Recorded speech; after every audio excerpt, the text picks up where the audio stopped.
कृष्ण चैतन्य प्रभु नित्यानंद श्री अद्वैत गदाधर श्रीवासादि गौर भक्त वृंद हरे कृष्णा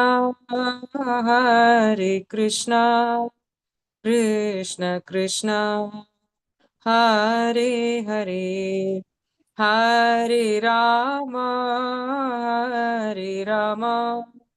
राम राम हरे हरे हरे कृष्णा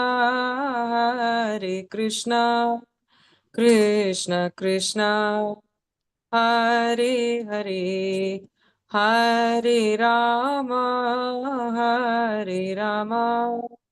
राम राम हरे हरे हरे कृष्णा कृष्ण कृष्ण हरे हरे हरे राम राम राम हरे हरे हरे कृष्णा कृष्ण कृष्ण हरे हरे हरे राम राम राम हरे हरे। श्री हरिदास ठाकुर की जय, श्रील प्रभुपाद की जय। जय राधा माधवा जय कुंज बिहारी जय राधा माधवा जय कुंज बिहारी जय गोपी जनवल्लभा जय गिरिवरधारी जय गिरिवरधारी जय गोपी जनवल्लभा जय गिरिवरधारी जय गिरिवरधारी जय यशोदानंदना जय व्रज जनरंजना जय यशोदानंदना जय व्रज जनरंजना जय यमुना तीर वनचारी जय कुंज बिहारी जय यमुना तीर वनचारी जय कुंज बिहारी जय राधा माधवा जय कुंज बिहारी। श्री श्री राधा माधव की जय, श्री राधा रमन की जय, श्रील प्रभुपाद की जय। I'll sing Vala Mukunda Ashtakam, which was actually composed by Srila Vilvamangala Thakura. So since we are approaching Janmashtami next week, so I thought I'll sing this song. करारविन्देन पदारविन्दं मुखारविन्दे विनिवेशयन्तं वटस्य पत्रस्य पुटे शयानं बालं मुकुन्दं मनसा स्मरामि बालं मुकुन्दं मनसा स्मरामि संहृत्य लोकं वटपत्रमध्ये शयानमाद्यं विहीनरूपं सर्वेश्वरं सर्वयुगावतारं बालं मुकुन्दं मनसा स्मरामि बालं मुकुन्दं मनसा स्मरामि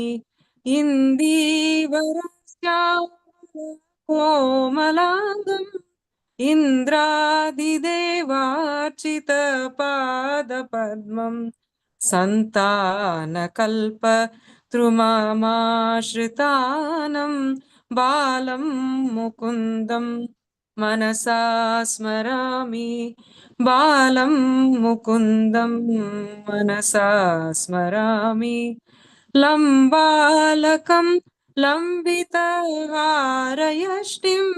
शृङ्गारलीला कितदन्तपङ्क्तिं बिम्बाधरं चारु विशालनेत्रं बालं मुकुन्दं मनसा स्मरामि बालं मुकुन्दं मनसा स्मरामि शिक्ये निधाय पयोदधीनि बहिर्गताया व्रजनायिकाया भुक्त्वा यथेष्टं कपटेन सूक्तं बालं मुकुन्दं मनसा स्मरामि बालं मुकुन्दं मनसा स्मरामि कलिन्दजातस्थितकाल्यस्य फणाग्ररङ्गे नटनप्रियन्तं तत्पृच्छहस्तं शरवक्त्रं बालं मुकुन्दं मनसा स्मरामि बालं मुकुन्दं मनसा स्मरामि उलूखले बद्धमुदारशौर्यम् उत्तुङ्गयुग्मार्जुनभङ्गलीलाम् उत्पुल्लपद्मचारुनेत्रं बालं मुकुन्दं मनसा स्मरामि बालं मुकुन्दं मनसा स्मरामि आलोक्यमातुर्मुखमाधरेण स्तन्यं पिबन्तं सरसीरुहाक्षं सच्चिन्मयं आनन्तरूपं बालं मुकुन्दं मनसा स्मरामि बालं मुकुन्दं मनसा स्मरामि बालं मुकुन्दं मनसा स्मरामि. I'll read the translation. I meditate on that infant Mukunda Krishna who is sleeping on the leaf of a banyan tree with his lotus like foot placed in his lotus like mouth with his lotus like hand. I meditate on that infant Mukunda who is sleeping holding all the worlds together on the leaf of a banyan tree in such form which has no beginning or no end. He is the incarnation of God for the welfare of all mankind and the Lord of all. I meditate on Bala Mukunda in my heart, who has a delicate body like a blue lotus, and whose foot is worshipped by all the gods and Indra, etc. He is the wish fulfilling tree for those who take refuge in him. I meditate on that Bala Mukunda in my heart, who has hanging curls and hanging necklaces, a beautiful row of teeth which are shown playfully. His lower lip is as red as a bimba fruit and has beautiful wide eyes.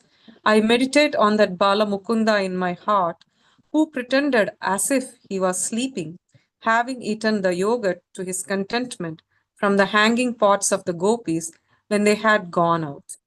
I meditate on Balamukunda, whose beautiful face resembles the autumnal moon and is dancing happily on the hood of the serpent Kalia, holding its tail with his hand in the Kalinda pond. I meditate on Balamukunda with beautiful eyes like the petals of a full bloomed lotus, and who, with the great valor, broke the pair of tall Yamala Arjuna trees, even though he was tied to a mortar, a large heavy stone ball for pounding grain. I meditate on Bala Mukunda, God filled with Sat and Chit, that is infinite consciousness of infinite divine form, the lotus eyed one who cast his looks at his mother's face with affection, while drinking milk from her breast. Srila Bilvamangal Thakur ki jai. Srila Prabhupada ki jai. Thank you. Hare Krishna Prabhu.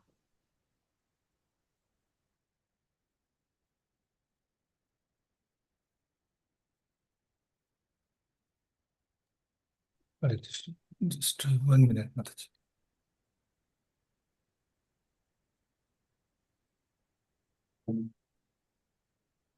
Just give me 1 minute.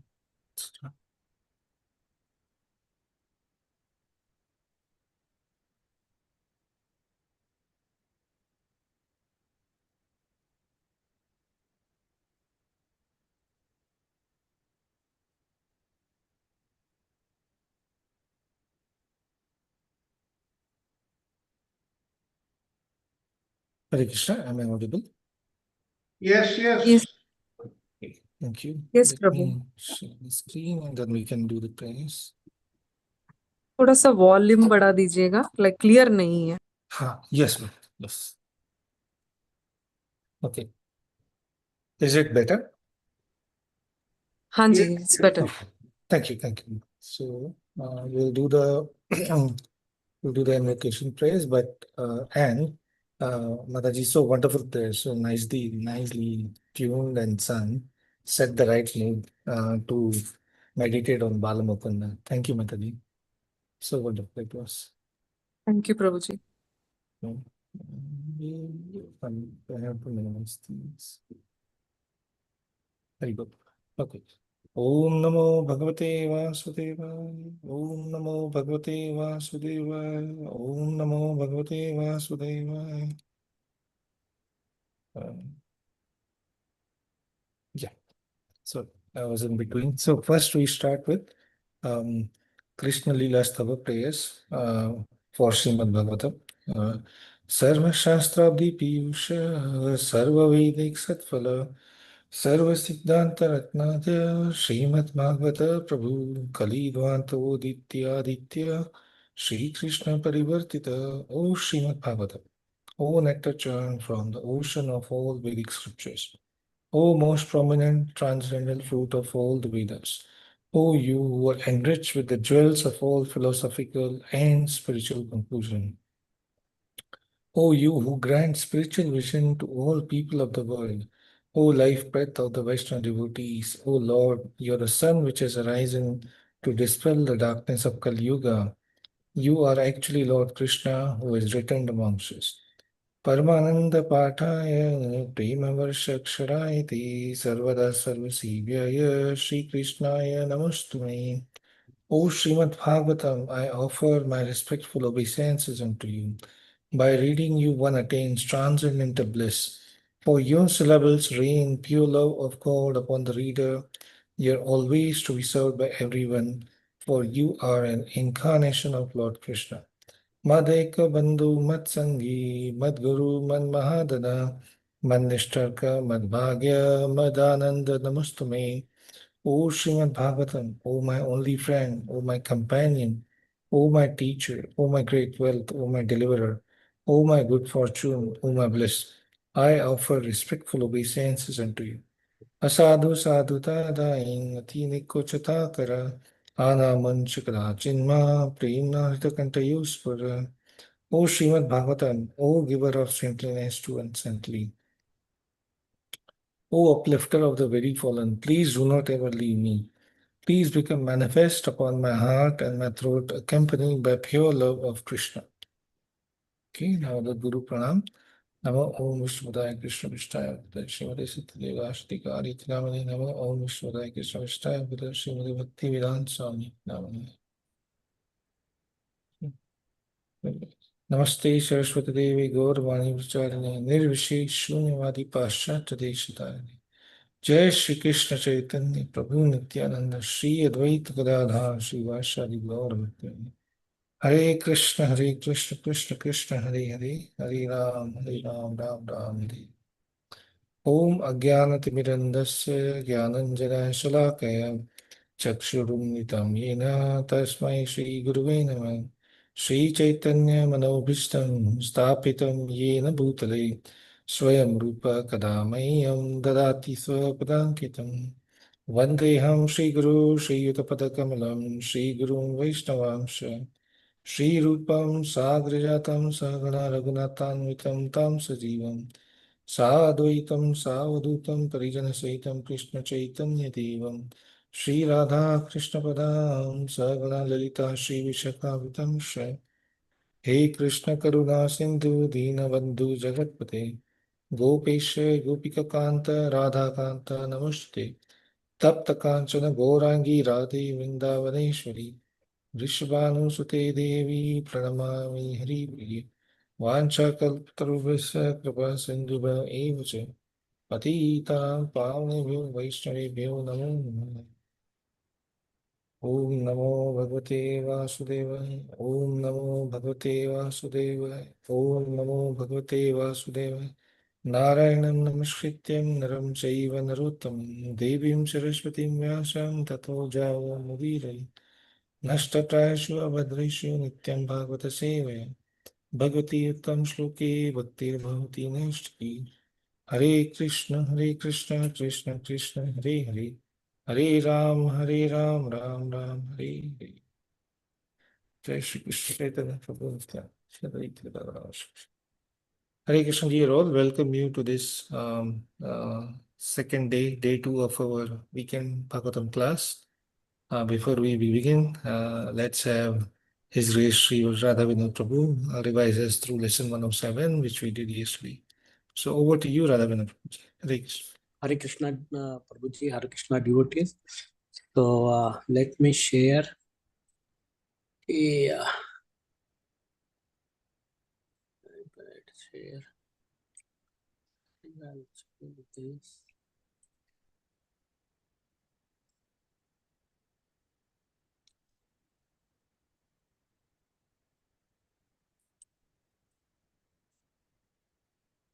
Can everybody see? Yes, yes. Yes, Prabhuji. Yes, Prabhu. Okay. So I have to edit, I think, right? So go through edit. But is it visible clearly? Yes, Yes, yes. Screen? Okay. So we'll go ahead. Thank you, Prabhuji. So since Jalmashtami is coming and Lalita Priya Mataji spoke, sang very wonderful, as a bal, like meditating on the, childhood pastime of Lord Krishna. If everybody is okay, I want to take a 1 minute and see how Tukaram Maharaj, wants us to remember because Jalmashtami is coming. Just 30 seconds, 30, 40 seconds, not more than that. Because today's our pastime, we are like yesterday, such a wonderful class. And we saw recap as well as new class. So how we want to remember how the queens of Dwarka remembered Lord, right? So that is a very so we see that. So just Tukaram Maharaj, how he wants to remember, because next week we don't have class, right? So he says, there's a Vitthal standing on a brick, and that's the roof, right? Then he wants to Sundarate Dhyana Ubhe Vitevari. It's in Marathi, but you can understand most of us. Sundarate Dhyana Ubhe Vitevari. Standing on a brick, Sundar is a beautiful form. Karakatavari Thevaniya. He's just standing like a, putting his both hand on his kamar. Tulsi har gala. There's a tulsi at the necklace. Kase pitambar. Dress of saffron. Avade nirantar heche dhyana. Makar kundale talapti shravani. Makar here in both years there's a makar kundale like a fish. Talapti shravani. They are glistening.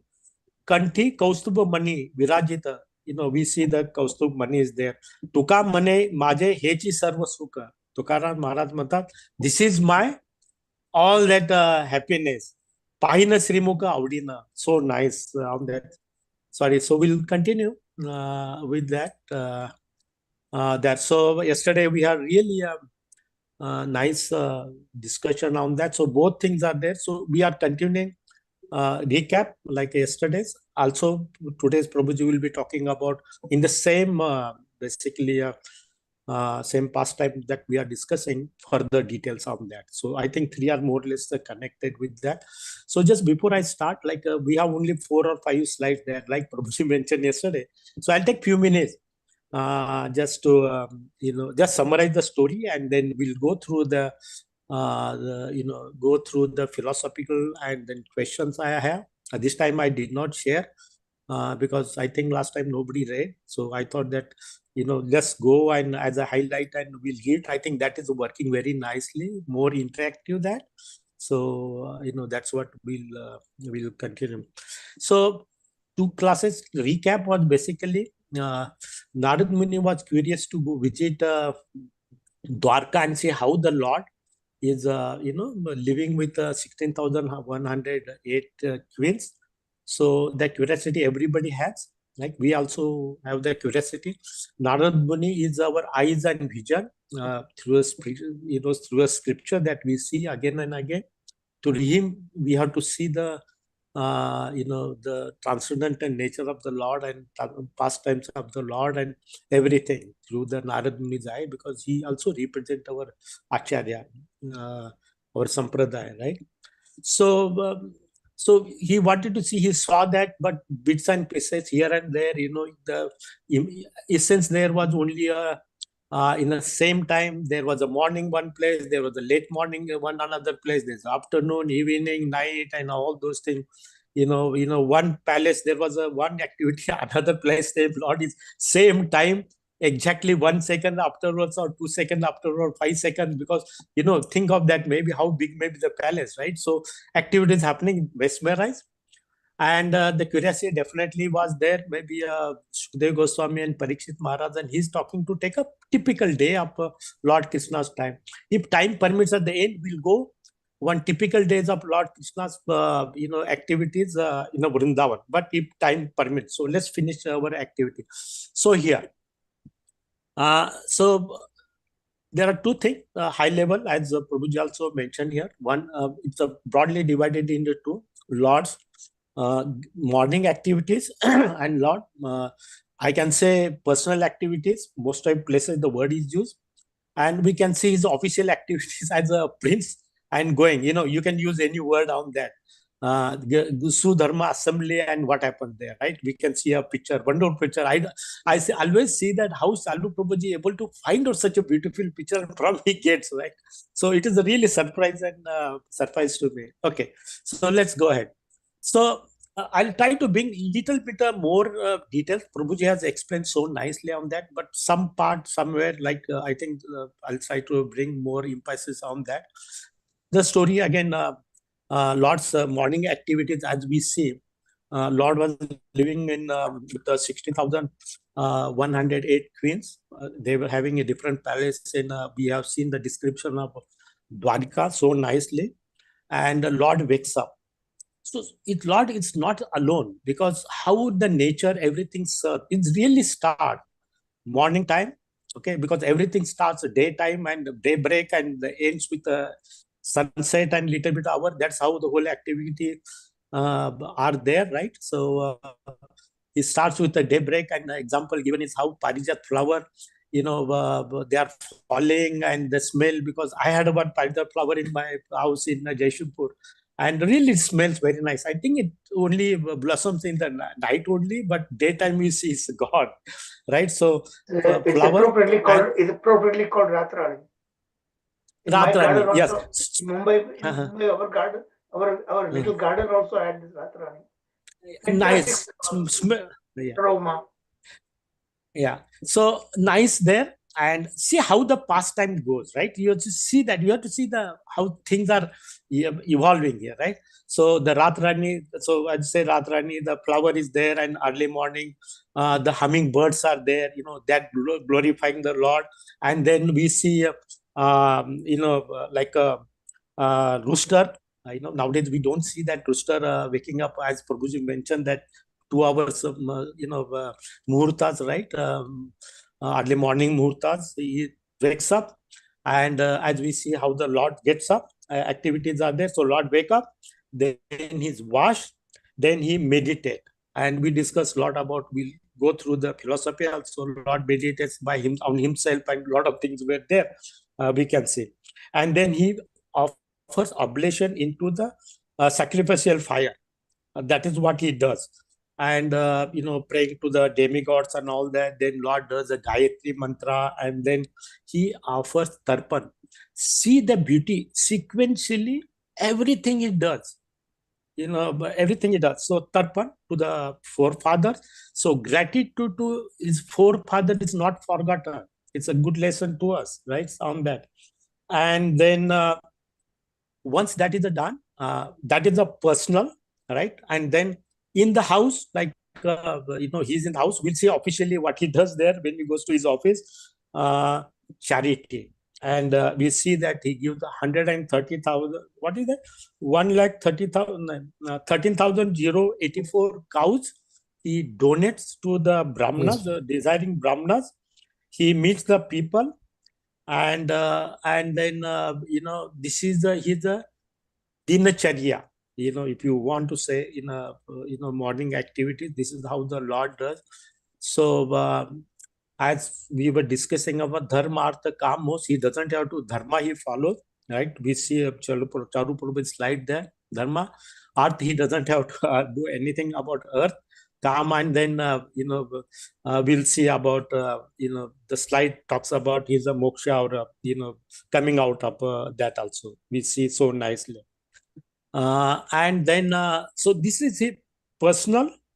Then societal work, like giving charity and meeting the people at home. And then Lord Daruka comes, and then Lord is ready to go to his office, go to his Sudharma assembly hall. And so once he reaches there, we see how he was greeted.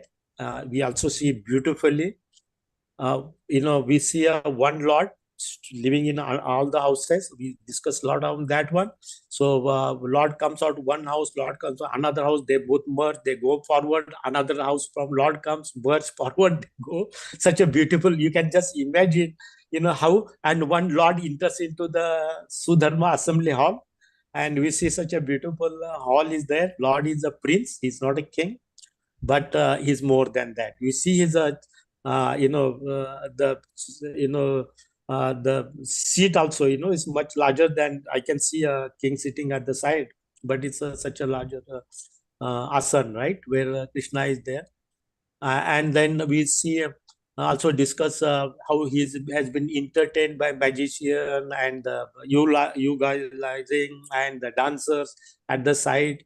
Everything happens, but see the Lord's focus. And then two important personality arrives there.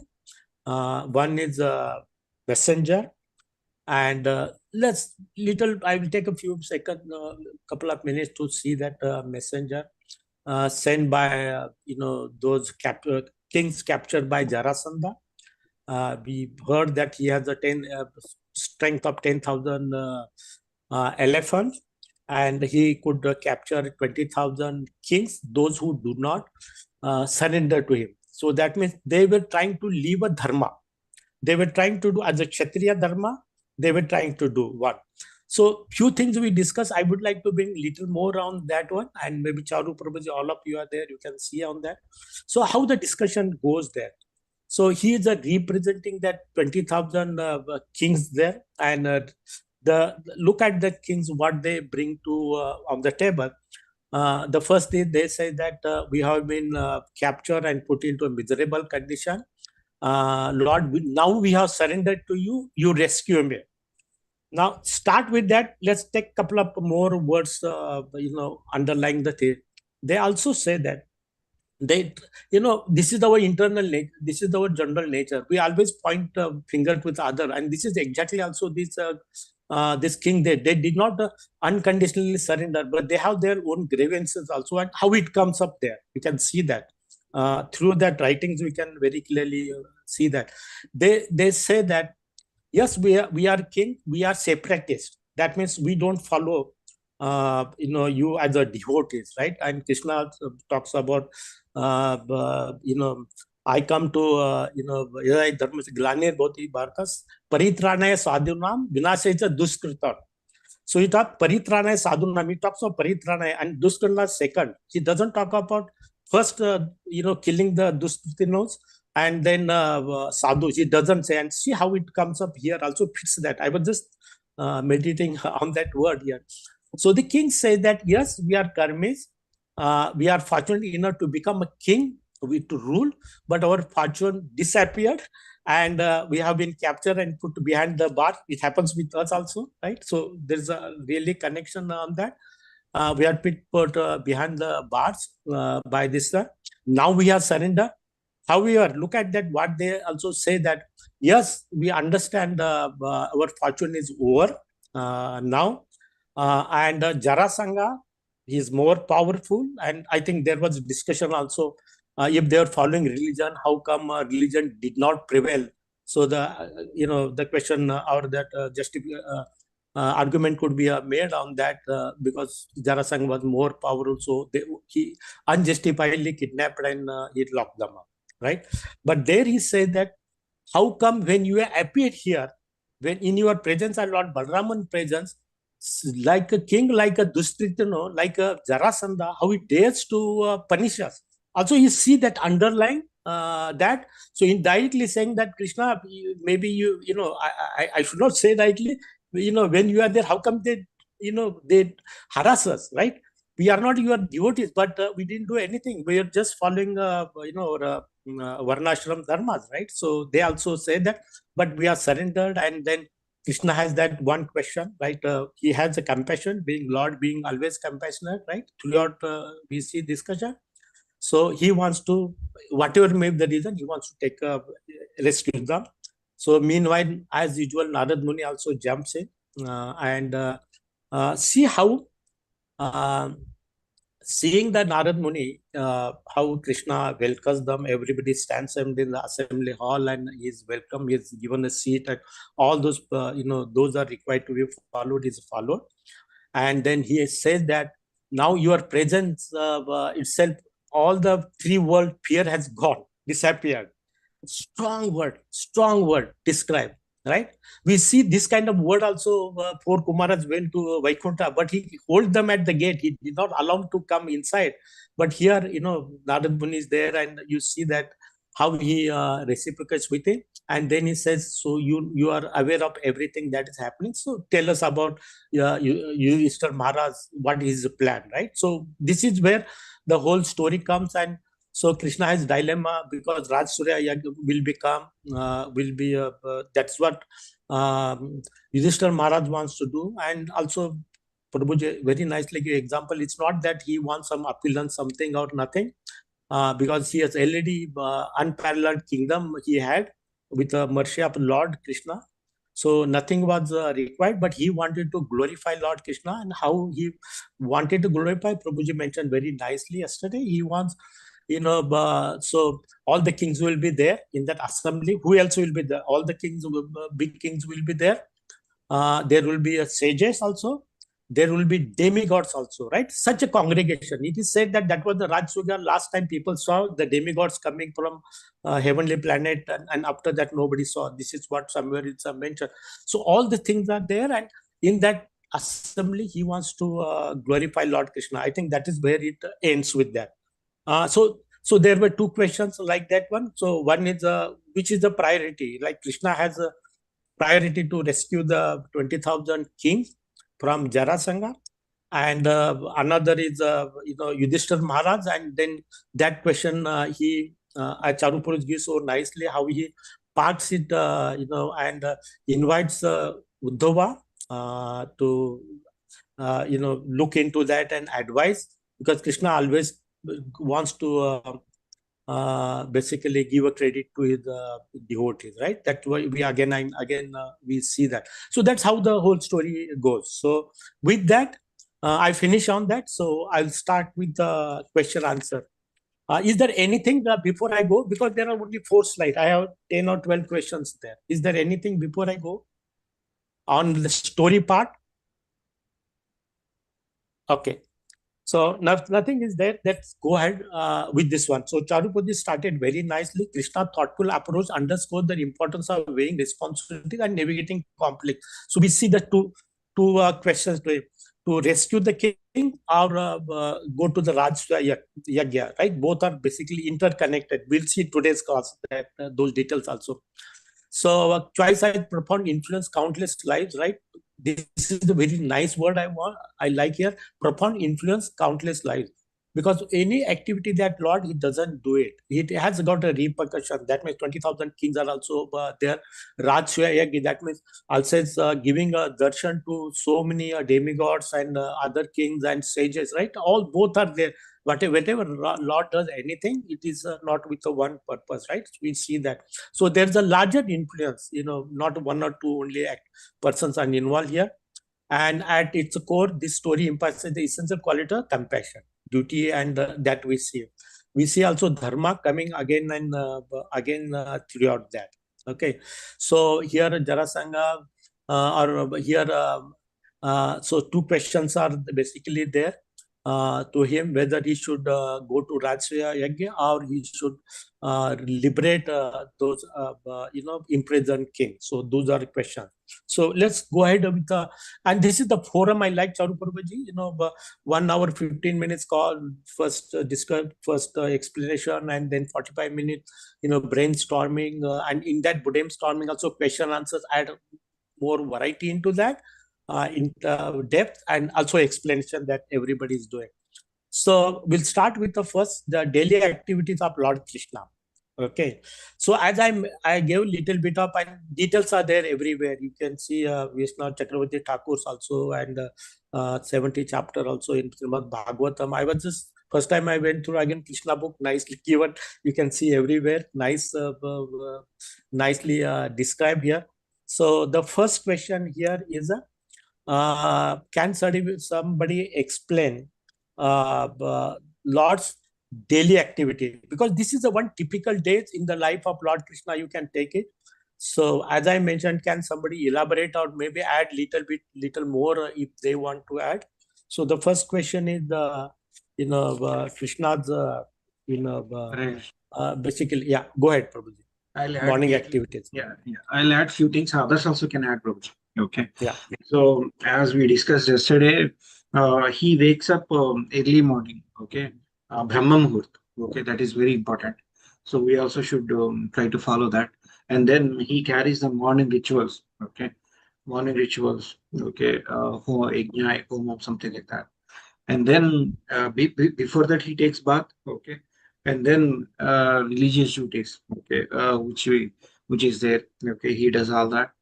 And then honor the demigods. Okay, that is very important. Yesterday recap also we discussed in length, okay, on what does it mean by honoring, okay, the demigods. And then he donates the brahmanas. This is very, very important points. Every day he donates, he meets brahmanas, okay, before he go into assembly, and then he does a lot of donations. Yeah. So this is at a high level, Prabhu. Others definitely can add on top of this. Yeah. Anybody wants to add?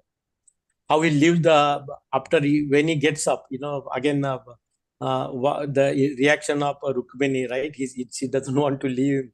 That also part we have to see, right? So see that Krishna will depart, like he will separate from her for rest of the day. We see that. Anybody wants to add? This is a beautiful pastime. Out of this one, which one we can follow and which we cannot follow? Like a morning ritual, like he gets up early in the morning. We have been also asked at least 2 hours before. Yeah. Yeah, we can get up definitely on Brahma Muhurt, Prabhu, and then we can meditate on him. Okay, in doing our japa after taking bath. Okay, that definitely we have to follow. And then on the donations point of view, yes, okay, we have to see what we have to do. We have to introspect ourselves, and then have to do that particular thing. And also, I would feel, okay, because Krishna is doing morning rituals, we have to do Mangal Harati every day. Okay. So that also I would consider. Yesterday I considered like one of the very important activity. Okay, Japa and Mangal Harati. But Yeah. what about worshipping demigods like fire sacrifice he talks about, and what about tarpan to our ancestor? I Yes. understand the donation part little difficult, but what about these two? Yeah, ancestors part, yes, definitely we should honor them. In fact, what as a practice, Prabhuji, what I do is uh, before taking anything, okay, before taking water, okay, in the morning, or before taking any food, whether it is a morning, if I am in home, afternoon, and night, okay, I take a couple of rice, okay, before me taking and remember them and offer in front of my house. Okay, this is a ritual I'm doing from last 3 years, I would say. Yeah. So, and also we remember them. At the same time, we giving to all the jivas as well, that particular prasad. Okay, because we offer everything to Krishna and we are offering, and that if you give it to jiva, that would be really great. Yeah. Okay, so I think I have to go. I got 15-20 minutes and few more questions. So maybe at the end we can connect back like Tarpan and demigod Charu Prabhuji or Sharu And Prabhuji can add. that's fine, Prabhu. Yeah. We do have time today also.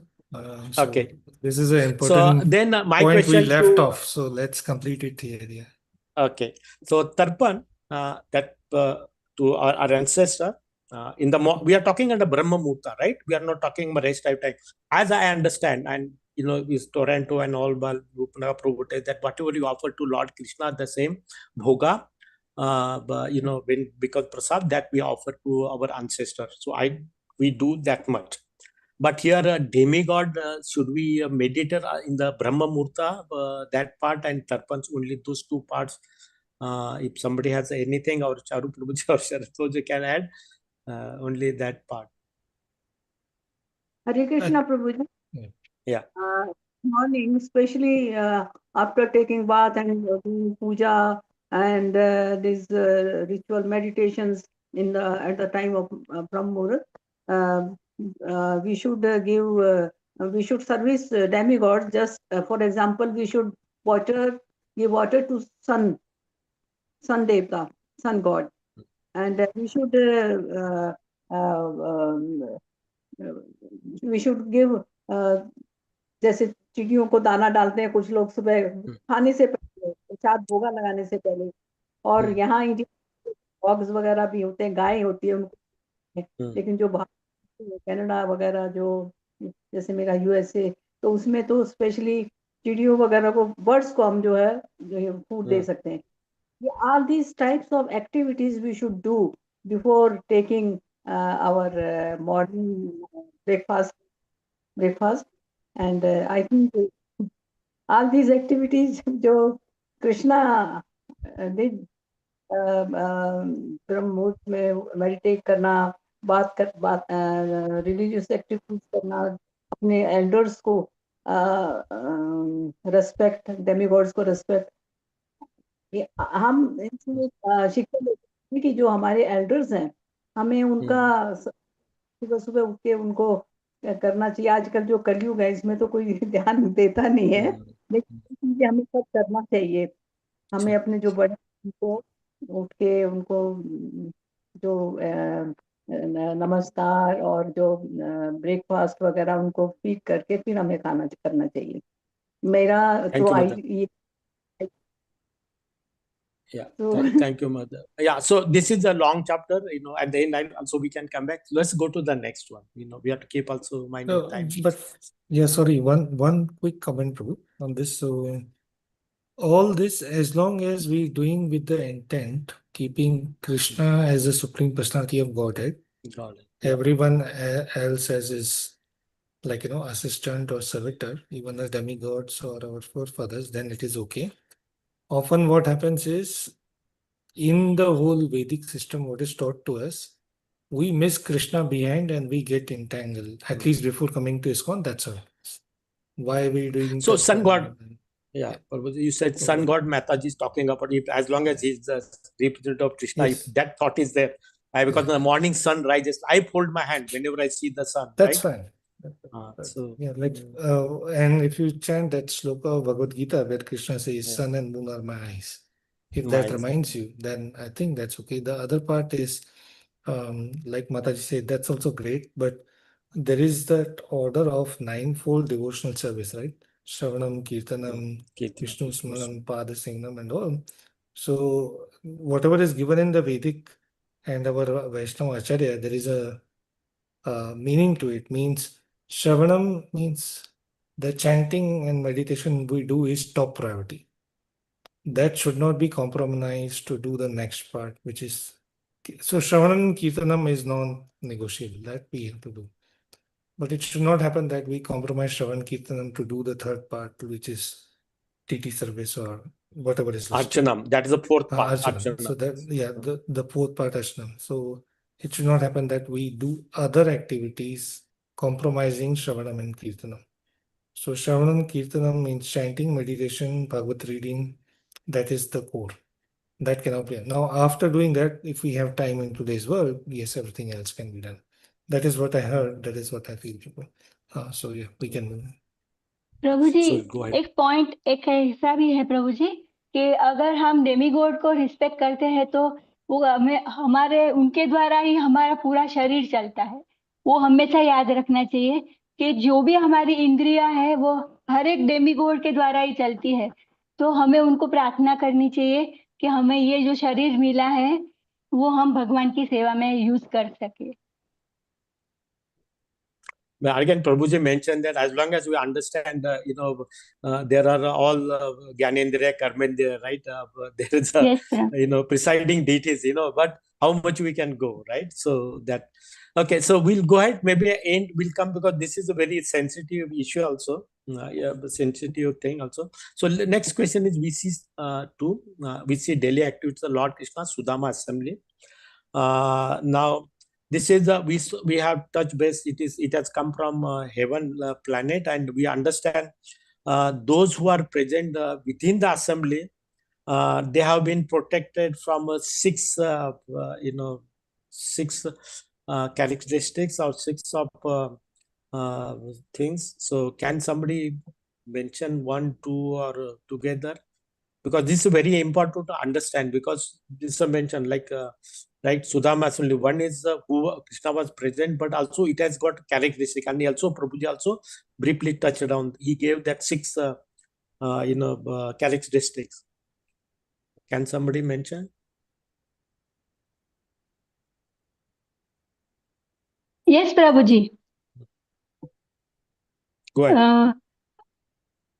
अगर जो भी सुधर्म धर्म के hall में प्रवेश करता है वो अपने हंगर से, वो थर्स्ट से, फिर वो मिजरेबल कंडीशन और मोह से और जरा और मृत्यु से बच सकता है। वृद्धत्व से और मृत्यु से बच सकता है।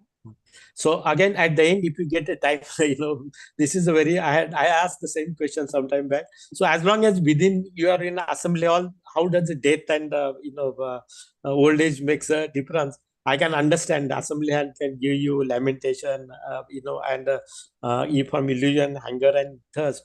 But this is what is mentioned. Six things are mentioned. So let's go to the next also. Next one. So this is the slide 2. I have a few questions on this one. Okay, so before we go here, I'll ask one more question here. How the Lord here itself, how the Lord enters, like Sudha it is mentioned once, Adon Krishna makes a grand entrance into the royal assembly hall. Can somebody describe what is the difference? Like we also go to the office. Maybe the owner of the business can also go with a Mercedes-Benz car or big car, and guard can stand and welcome and those things. But how we see here Krishna? What is the different that we see observe here and about Krishna? Like how he entered, grand entrance. That's what it says. What was the grand about that? Not like a king, but like ambassador. एक जैसे बड़ी शान के साथ, बहुत एक तरह से हम कह सकते हैं एक शान जो होती है ना, एक उसको एक्सप्लेन नहीं कर। नहीं समझ आ गया, आप बोल रहे हैं विथ एलिगेंस, राइट? जी with with elegance. Great enthusiasm Prabhu ji, बहुत ही Great उत्साह enthusiasm. से भगवान आते हैं। ऐसा नहीं कि कुछ टेंशन है, आज बहुत बहुत काम है भाई, मुझे बहुत ये करना है, मगर भगवान एकदम आनंद से आते हैं। जैसे बड़े बड़े लोग जाते हैं बड़ी बड़ी गाड़ियों में, मगर वो टेंशन में जाते हैं, एंग्जाइटी में जाते हैं। भगवान को इतना एंग्जाइटी नहीं, बहुत जॉयफुल नेचर, और एकदम अच्छे से अपना सर्व कार्य करते हैं। और सब उनका जो सराउंडिंग होता है वो भी इतना लाइव होता है, लाइव। ऐसा नहीं कि सब डल है, ऐसा नहीं। Yeah, and as I mentioned that 1600 and 107, 8, right? So Krishna comes and at the only one enters into assembly hall, and while leaving also one leaves and he reaches to all the palaces, right? That is yes achint, yes unavailable. Prabhu. So we say, yeah, we'll see. So go to the slide 2 here. So we see here request for intervention. That messenger has come, right? So the question is, who was the messenger and what was his plea?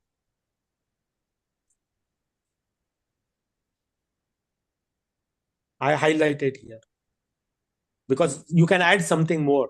That is the purpose here. Who was the messenger and what was his plea? That means what was his request? Yes Prabhu ji, Jarasandh ने जो 20,000 king को जो पकड़ के रखा था, अपने शरण में रखा था, तो उनकी तरफ से जो राजा थे सब, उनके तरफ से एक ब्राह्मण आया था मैसेंजर बन के, और उन्होंने कृष्णा को रिक्वेस्ट किया है कि ये सब राजा ने आपको रिक्वेस्ट की है कि हमें यहाँ से छुड़वाए। जस्ट रिक्वेस्ट किया क्या, और भी कुछ? डिड दे से समथिंग एल्स? कृष्णा जब तक हम लोग हाँ, उनको कुछ पहले एक्टिविटी नहीं ग्लोरीफाई करें भी तो किया। कृष्णा कुछ कर। हाँ, यस यस, ओके। पहले उन्होंने भगवान को ग्लोरिफिकेशन दिया, मगर ग्लोरीफाई किया, फिर बोले कि हम तो क्षत्रिय है, हम धर्म को ही फॉलो करते, मगर फिर भी जरासंध ने हमको पकड़ लिया है, और फिर हम अभी आपकी शरण में हैं, तो प्लीज आप हमें छुड़वाइए यहाँ से। Surrender part important, like Krishna doesn't care as long as you don't surrender, right? Arjuna Yes, also yes. talks of Yes, Bhagavad sir. Gita. So 1% surrender, Krishna doesn't look also till 99 also, right? Unless until Draupadi says that I have nothing now, raises hand, then only Krishna acts, otherwise he does nothing, right? Most of the time, right? Even he says, "Hey, yatamam prapandyante," he just looks at, doesn't do much on that, right? Activity doesn't do that, and if he does, he tries to brush it off different way. Correct. So that was the one question. And anybody, somebody's adding something? उन्होंने जो king से जो 20,000 जो surrender करके रखे था, वो जो उन्होंने करके रखा था, उन्होंने सरेंडर किया कृष्णा को कि हम आपको आपकी शरण में है और हमें लिबरेट करवाइएगा। That was the question. So they surrender, and that was the plea, right? With that plea, he has come that Krishna could hear. It's not like that. Oh, they are put into the in a prison, and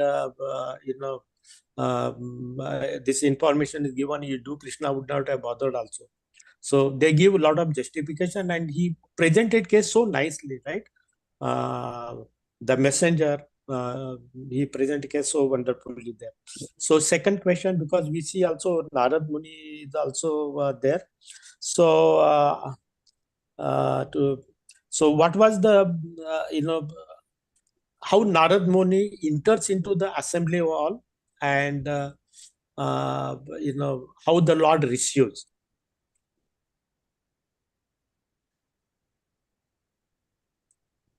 So let me read how Narad Muni enters into the assembly hall and how Lord receives him.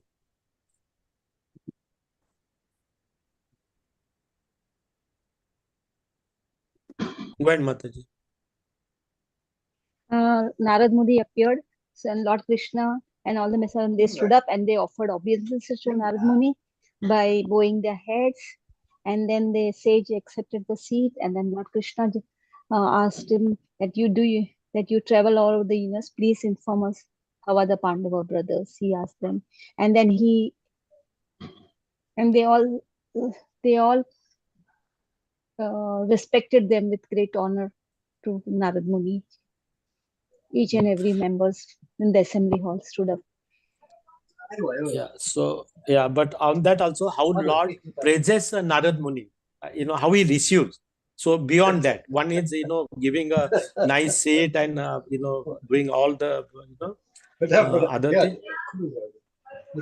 So how Narad Muni, how Krishna praises Narad Muni.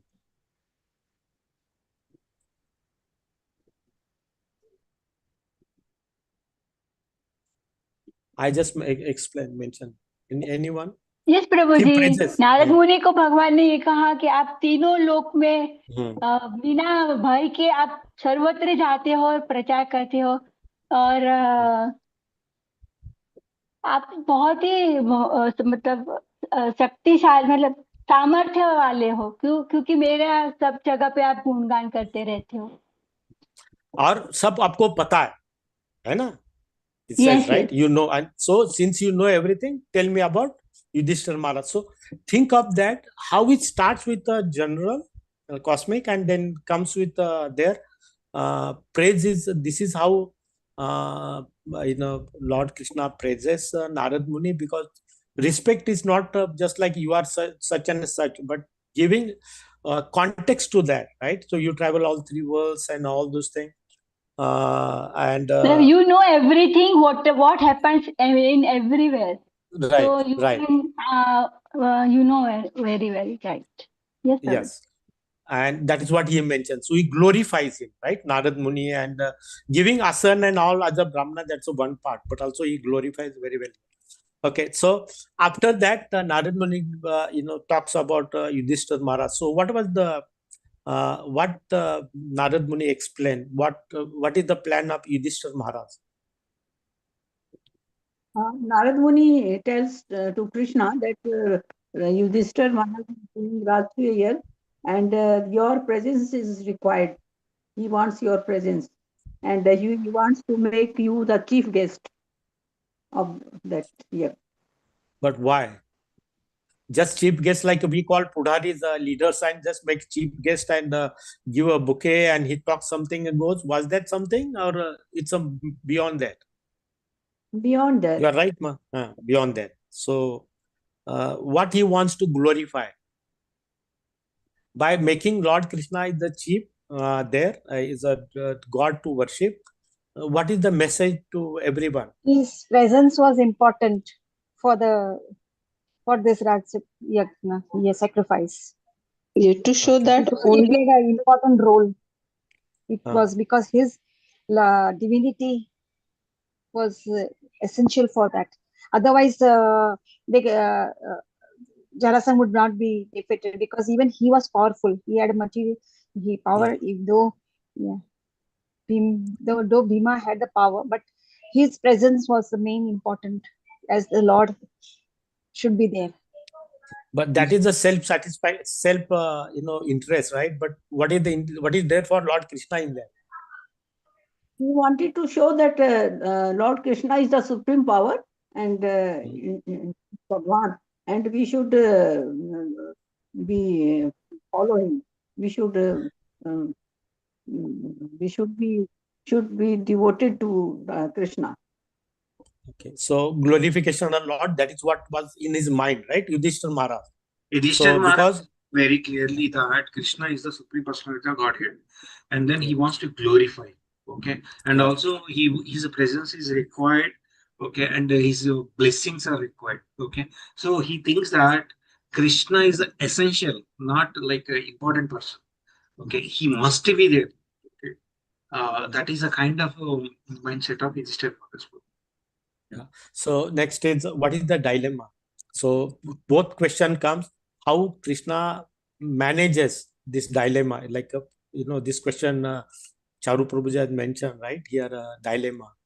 So there are two things, right? We saw releasing those 20,000 kings as well as the Rajsuya.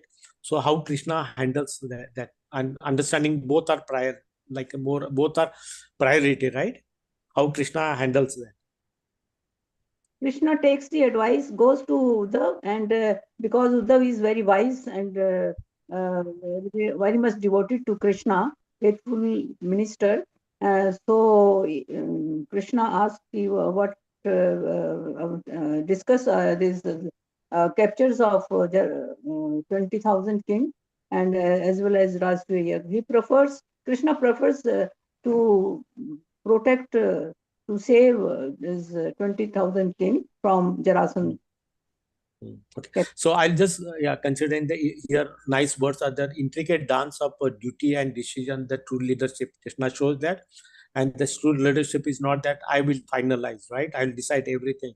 He gives opportunity to others to step in and give their opinion. And yesterday Prabhuji gave wonderful explanation on that. I don't have time to go. So it is a testament to the vital role of personal discipline and devotion to the realm of governance. So that means the true leader, he consults, he goes with the consciousness, right? Consensus. That means he finds out consensus, but at the same time, he knows exactly what is to be done. He delivers on that. The conflict protocol highlights the tension between immediate humanitarian action, releasing the king, and long-term Rajsuriya, because Rajsuriya will establish authority of King Yudhishthir, because he was Chakravarti Maharaj, right? So that was this. So let's go to the next third. There are few questions here, not much on that. So cosmic order and dharma. So as we talked about Krishna, dharma, artha, kam, moksha. So dharma he followed pravati, marg and nivrutti. That means follow what is the favorable and as per the scripture, and that's a pravati marg, nivrutti marg. Austerity, right? Both are there, and nice word is here. Prabhuji talks about here somewhere without segregation. Without segregation, that means Pravati and Nivrutti mark can go hand in hand. We can talk about nectar of Diva instruction, but we don't have time on that. But this is a very nice word, like somebody can read on that. Rituals and acts of generosity highlight the critical importance of harmony and balance within the universe. So how he takes everybody with him, because Lord is a compassionate. He comes, his purpose to come and take us out, but to back, not to show I am this. That he doesn't do, right? So he develops love. He connect a link with us, right? That's what he does on that. So here thematic elements are there, and dharma underscores here. I'll just go through quickly on that. 3. Okay, I have a question. Okay, so here how dharma is managed in the realm of cosmic order. How dharma, as I try to brief here, we can see how dharma is managed. So dharma is important, right? In a cosmic order, that means what happens with adharma, if there is a adharma everywhere. So will the religion or adharmis, will it go to the God? Or will they go to the moksha or final getting out of this material world if everything is adharma? So how this connects here? Nicely worded here. Can somebody put it up here? Like I highlighted. Righteousness, take that word. So I will do that one. So Yeah, go. So I'll just read through.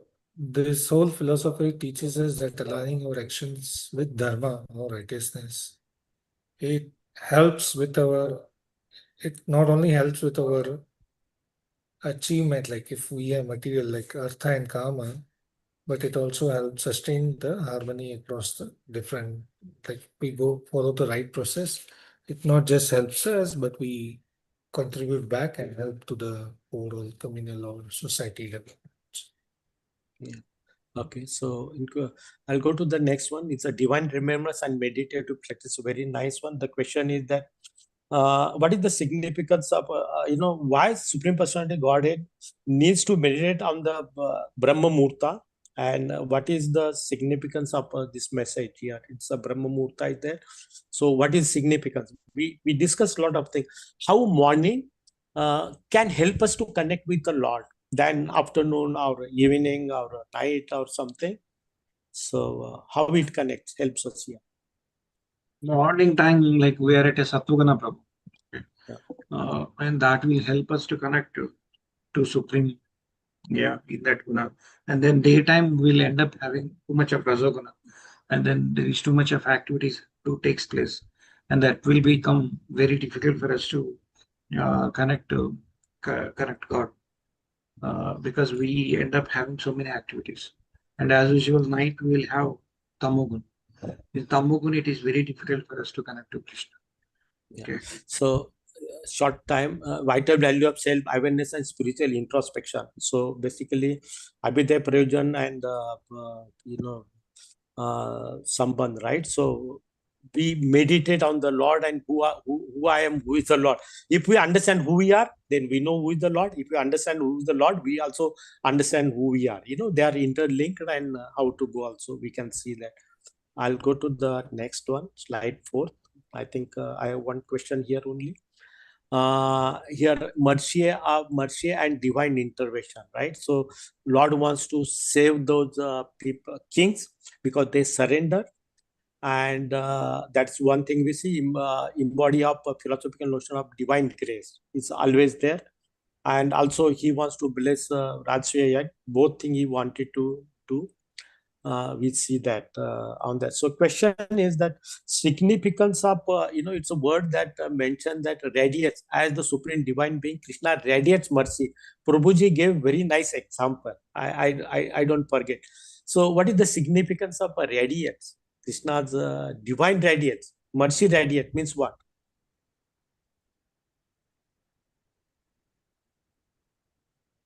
In a scientific term, radiate means there is a fire, the heat is generated, the heat dissipates, right? We call radiation, right? So in this context, as the supreme divine being, Krishna radiates mercy.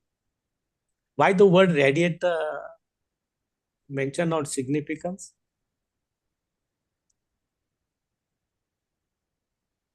Yeah, we have 3-4 minutes. We have to finish. Anyone?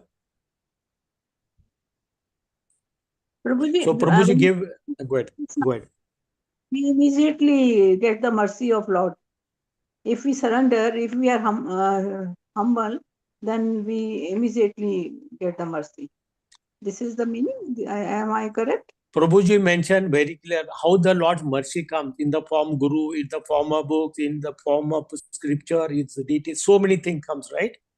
We see that, right? So many ways it comes. And then the second is here, I'll just go to embody here the Krishna's merciful action, embody philosophical notion of divine grace, guiding individuals towards self-awareness and liberation from ignorance. Because he gives through so many sadhu, book, Bhagavatam, sadhu, and he gives through Guru, sadhu, right? He gets through that also.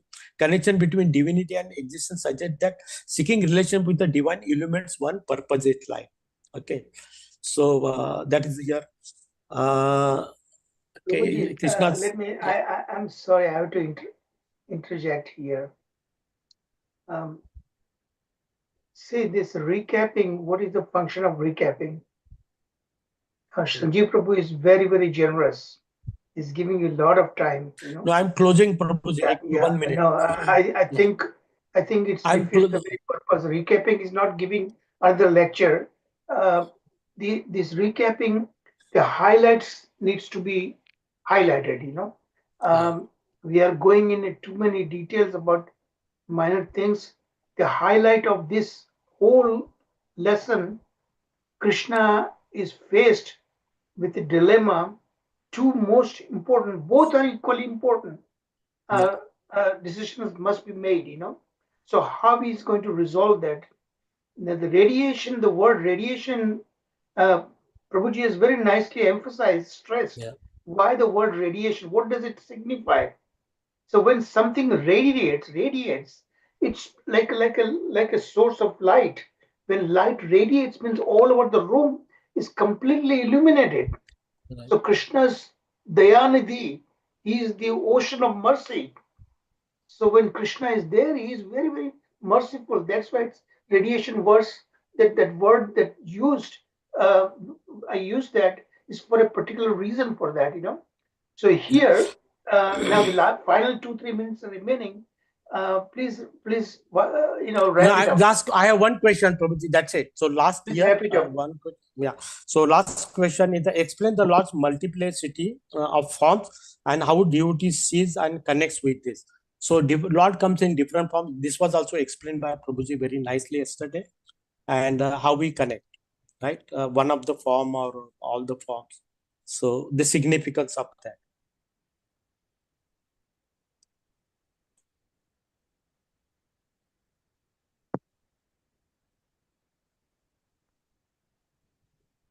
So it's here. Like exemplifies the is limitless nature. He comes in a different forms, right? Enforces the concept of the divine and experience through diverse manifestation. Lord comes in different Ram or Krishna or different forms also, right? And how one connects with to the Lord.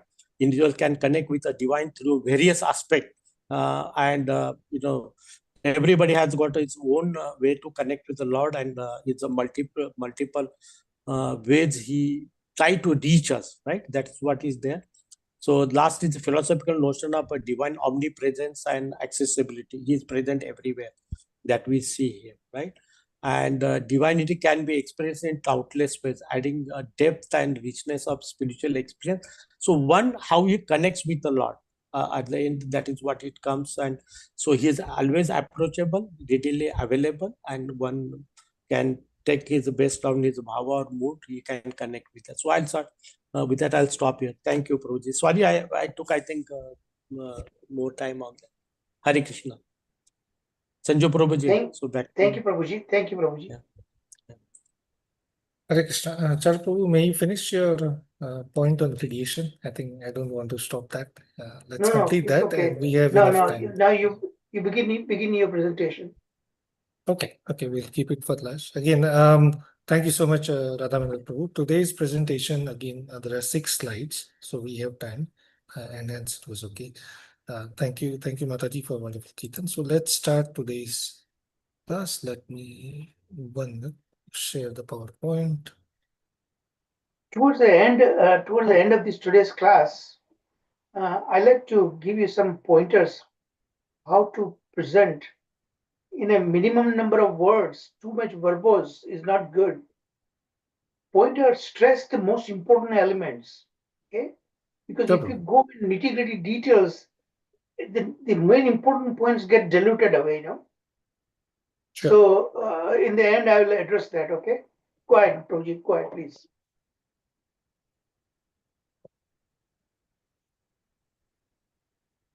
Prabhuji, go ahead. Yes, please. So, Hare Krishna. So again, today's class, lesson 108. Again, Krishna is always auspicious, but 108 is an auspicious number. So I feel very fortunate presenting on this. Although, as probably you highlighted, there's a lot of flaws. I acknowledge that. No, I'm not pointing out the flaws, okay? Please don't misunderstand me. I'm just No, trying that's to make you guys most effective, Yes. Yes, it's important to have, like, I am looking at this. You have summarized it so nicely, the whole chapter in one sentence here. So I would just read that. Lord Krishna followed Uddhav's advice and went to Indraprasth, where the Pandavas celebrated his arrival with great festivity. Right? The whole chapter is concise in one sentence. So बोलते ना प्रभु जी आप गागर में सागर दे देते हैं. So that's wonderful. We have to learn that. And now here the chapter is divided in 6 themes. We'll go through that.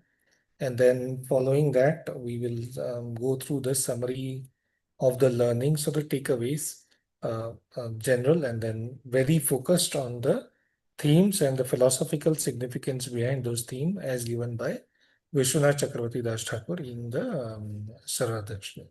So here now, this chapter relates to how Krishna followed Uddhava's advice, went to Indraprasth, where Pandavas celebrated his arrival with great festivity. So just let's quickly rehash through. So Krishna is following Uddhava's advice. We just went through in depth what the dilemma was, how Krishna, he knows the right thing, but he's always eager to glorify his devotees. So he gives opportunity to Uddhava to make the to make help him make the choice or give the counsel, and which is what Uddhavji does. We will see that here, and based on that, he will go to Indraprasth. And this particular chapter, in one way, is a case study in advanced devotional service, right? So Pandavas, which is like Yudhishthir, he's a king, a royal personal, a very in with all royal opulence. He is a king or a princely person along with like Yudhishthira Maharaj, Arjun, Bhim, Nakul, Sahadev, and Draupadi, Maharani Kunti. They are all, in a way, you can say, highly materialistic situation. But how they have organized their life, how they are inviting Krishna in every center of their, in every aspect of their life, and more than that, how Lord Yudhishthira sorry, how King Yudhishthir is so enthusiastic to receive the Lord, and then how he makes this wonderful arrangement, like um, um, inviting guests in today's scenario is itself difficult, right? It's, I think, like all of us will have some sense, like it's so much. But here, Yudhishthir Maharaj is inviting 16,108 wife of Krishna along with his whole entourage of Yadu army and everyone, and the amount of arrangements he has to make, and not with any sense of tiredness, but with full utsaha, with full enthusiasm, excitement, and how he receives the Lord with full ecstasy. Those things, as I was reading the chapter, I mean that they are very thrilling, and I think that's our one of the key takeaways. What we can do, how we can organize our life and our mindset, that whatever we do is for the service of the Lord, and we should be ready to serve Him with all Him and His devotee with all enthusiasm, excitement, and all those attributes and qualities we can learn from the Pandavas, right? So let's go through the chapter highlights. First point here. Now, Uddhava is mentioned as wise or chatur. We'll see why. Because he knows Krishna's inner desire, right? So Krishna has two options here. There is one, one request that comes to save the kings, kill Jarasan. The other thing that comes from Narad Muni, that Maharaj Yudhishthira wants to perform the Rajaswi Yajna, so please help him. So he has two options. But Uddhavji knows Krishna wants to do both. He wants to serve and achieve both. So how can he do both with through, like, with one arrow beat multiple, like hit multiple targets? That's how Krishna is. He will do one thing, and with that one thing he will achieve so many several, not just two, three, but multiple targets. Uddhavji knows that. He knows the Krishna's inner mind, and that's how, based on that, he makes his advice. What he says here, he advised the Lord by conquering all directions and then performing Rajsuya sacrifice. King Yudhishthir will fulfill all his purpose. So, like for that to happen, he has to defeat Jarasan, protect those who have taken shelter of you, and then he has to execute Rajshriyat. Thus, Yadav's powerful enemy will be destroyed and the imprisoned king freed, and both deeds will glorify you. So this is how Uddhavji has given. So remember, in that assembly, when Narad Muni comes and this messenger comes, there is a set of our acharyas, they give us a very detailed account what happens, right? So there is a set of young Yadav prince, like there are names given. Samba and others, they want to go and fight with Jarasan and kill him immediately. But there are other who are like, okay, who are wise, who are like also a bit elderly, experienced. They want to see if there are better options. And Krishna wants to satisfy both. So that's how Uddhavji, he has thoughtfully, given this advice that you first have to kill Jarasan, because when if Yudhishthir Maharaj has to perform this Rajasuya Yajna, Rajasuya means the Chakravarti or the Samrat of the whole planet. and that means everyone has to subjugate or bow down to his order or accept his superiority. Anyway, Jarasandh will not do that.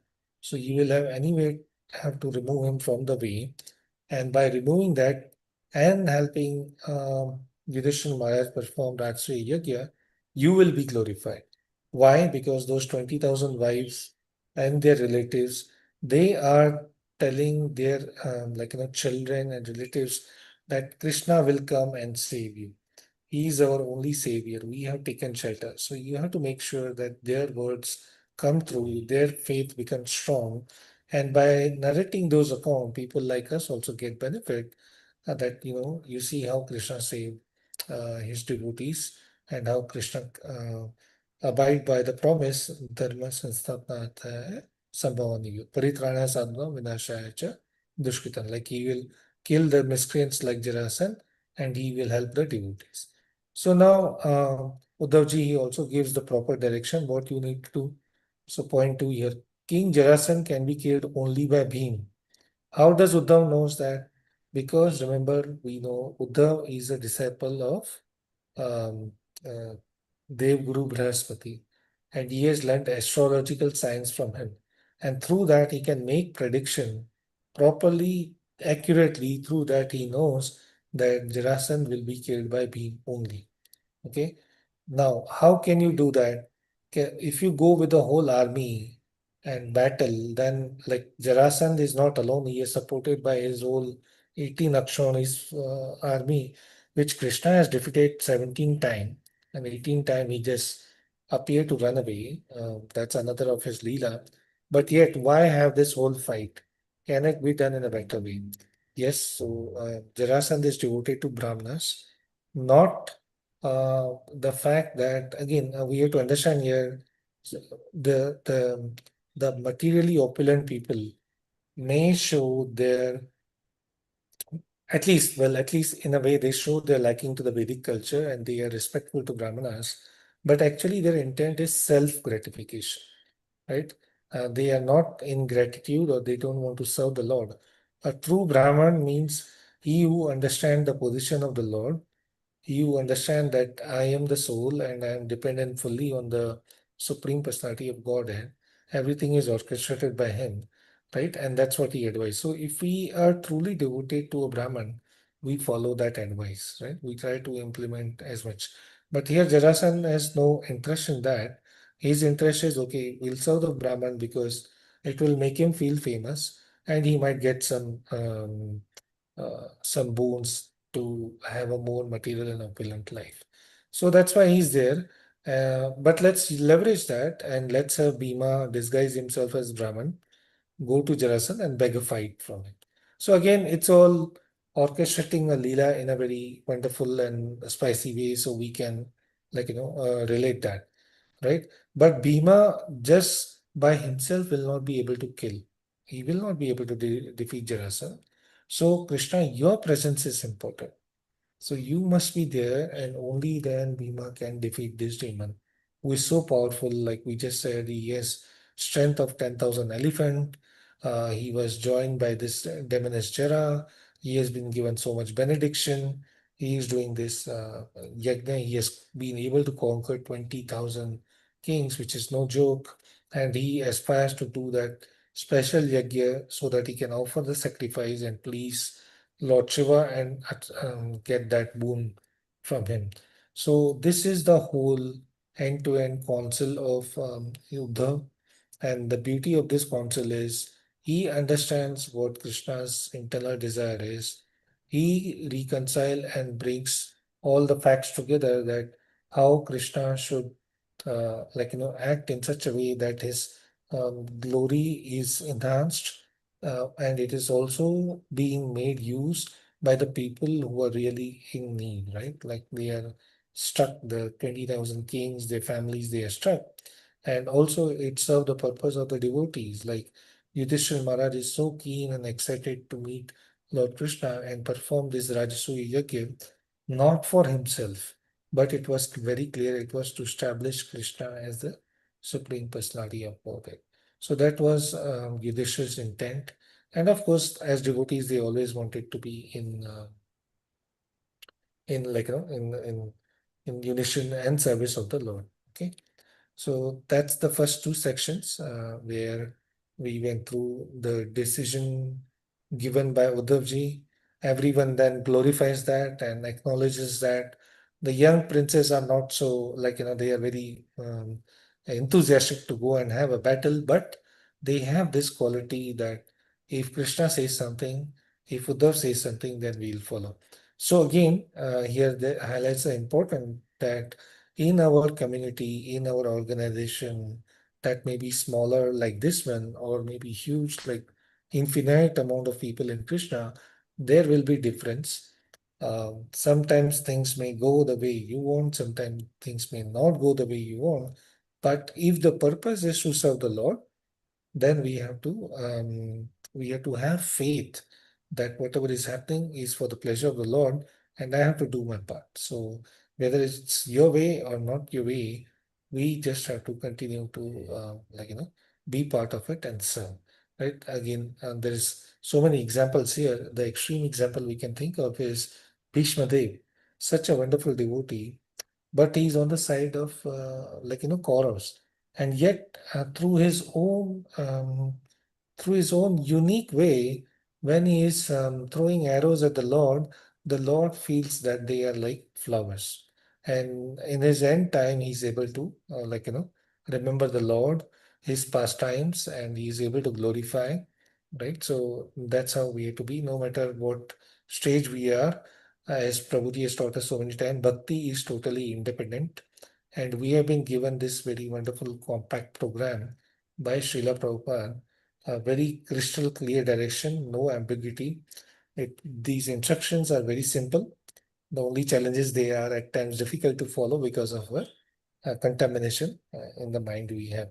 However, if we take shelter of the Shastra, if we take shelter of association of devotees, then it will become easier for us. Okay. And then why it become easier? Because the more we acknowledge, the more we try to follow, it will become sweet. And that because of the attachment to the matter we have, um, the challenge is to detach from that and do our service becomes more and more easier. Now we get that higher taste. There's a wonderful verse for that in Bhagavad Gita, right? The more we do, the taste itself will come, and then we are encouraged to do more and more. So that's a positive way to look at. Okay, then the third section says Narad, the Yadavs elders, and continuing that, Lord Krishna praised those plans. So they are all happy with the plan of Buddha. And Lord Krishna proceeded to mount his chariot and head for Indraprastha. So that's a wonderful part. That every single small details they are given by Shukdev Goswami, Acharyas. Okay, now everyone is agreement, and that can help you graphically visualize the whole thing and glorify the Lord and feel more purified and blissful, right? So Lord Krishna, what happens? We can then visualize one can that okay, now he's proceeding to mount his chariot and head for Indraprastha. The chariot driver is Daruka. This chariot is no ordinary, it's huge, it's opulent, so many horses, it has everything inside. Uh, and it's not just Krishna. Krishna never comes alone, we know, right? He comes with his entourage. So that is followed by all his queens, 16,198, right? Soon Lord Krishna, and now the whole journey will be described here in detail, right? We will, of course, summarize here, but Shukdev Goswami described that whole journey in elaborate details. Why? Why is Shukdev Goswami doing that? Because just back to the point, um, Parikshit Maharaj has asked Shukdev Goswami to narrate about Krishna, and end of the ninth canto, Shukdev Goswami actually summarizes that in just two verses because he's worried that Parikshit Maharaj has just few days left, I think 2 or 3. But Parikshit Maharaj is very, very enthusiastic and excited, and he is telling the Lord, Sukdev Goswami, that please tell everything in elaborate detail so that I can, understand everything and fix my mind. So for all of us, this is the mercy and the gift of Parikshit Maharaj, Sukdev Goswami, and Srila Prabhupada and Prabhuji here. All these intricate details are given. We should take time to read through and, as Prabhuji you say, gargitate, um, meditate on these, and then achieve the benediction of Krishna Prem someday. So going through the journey back here, soon Lord Krishna. So he goes through. He is proceeding to Indraprasth, followed by his devotee queens. Soon Lord Krishna arrived in the city.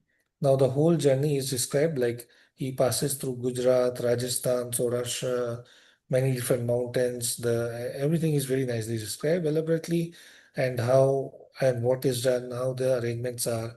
But obviously we don't have time. But yeah, it's always good to read that. Now, when he arrives the city, what happens? Hearing the Lord's arrival. Now, this is very interesting here, uh, just to understand how to receive the Lord and what should be our mood and uh, what should be our thought process while we are receiving the Lord. And here the Lord means may not be just Lord, but even any of his devotee representative. If they are coming to meet us, then how do we receive them? So one is definitely with full excitement, right? So King Yudhishthira immediately came out of the town to greet him. Yudhishthira repeatedly impressed Lord Krishna, losing external consciousness in his ecstasy. Then Bhimsen, Arjun, Nakul, Sahadev, and others embraced or bowed down to him as was appropriate. So, depending on the relation they had with Krishna, uh, Yudhishthir and Bhima, they embraced him because Krishna was younger to them.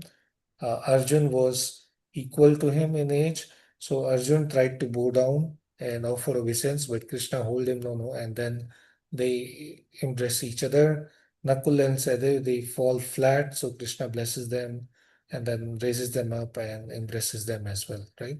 However, it is mentioned very closely about Yudhishthira Maharaj here. He lost his total um, understanding where he is. He was totally transformed into, he's already a transcendental person, but his ecstasy increased so much that he lost the thought where he is, and he is in his spiritual ecstasy, losing his mind, and and it's just thinking of that raises our hair, right? Like, how would it be someday to embrace the Lord, right? Uh, may not be qualified, but yeah, it would be amazing, right? And that sort of experience we get to see here through the eyes of and the narration of Sukdev Goswami in this wonderful Srimad Bhagavatam. Right? So continuing the next themes here. Um, yeah, theme 4 or point 4. After Lord Krishna properly greeted everyone, he entered the city, right? So yeah, accompanied by fanfare of many musical instruments and reverential hymn being chanted. The women of the town scattered flowers down from the rooftop, remarking on the extreme good fortune of Lord's queen. Right? So here, just imagine as the whole entourage is passing by, Krishna has met the five Pandavas, they greeted, they are in ecstasy, and everybody is showering flowers at him. It is again explained in detail over here that the the ladies over there on the rooftop, when they are observing the Krishna and the queens, they are discussing among themselves, oh, what kind of fortune these queens of Dwarka have done that they get the association of the Lord, right? So that's what Krishna is doing, right? Through his pastime in the world, he is giving us his darshan. He is increasing our desire to achieve him. And that's what these simple, humble ladies are talking and saying, what would have they done? What can I do? In what it means, I believe, behind the scene is what can I do so that I can achieve that same position, right? What is it that they have done, and what can I do so that I can do the same and achieve that? Then it is mentioned that some ladies would leave all their cooking and daily activities, they would leave it, they would leave their husband and they would come running just to take that one darshan of the Lord, just a moment darshan of the Lord. So they have, because why? Why have that this ecstasy or excitement or eagerness? is because they have been hearing about the Lord. So this hearing or Shravanam is very, very important because it gives us that desire to see the Lord and to serve Him. So until we have that, if we don't have that desire, how will we be able to? So through that desire, as it became intensified, then they get an opportunity to see once, and then hopefully more and more times they get closer. So that was the excitement of the people of Indraprasth. Now, sometimes in this chapter it's mentioned Indraprasth, sometimes it's Hastinapur.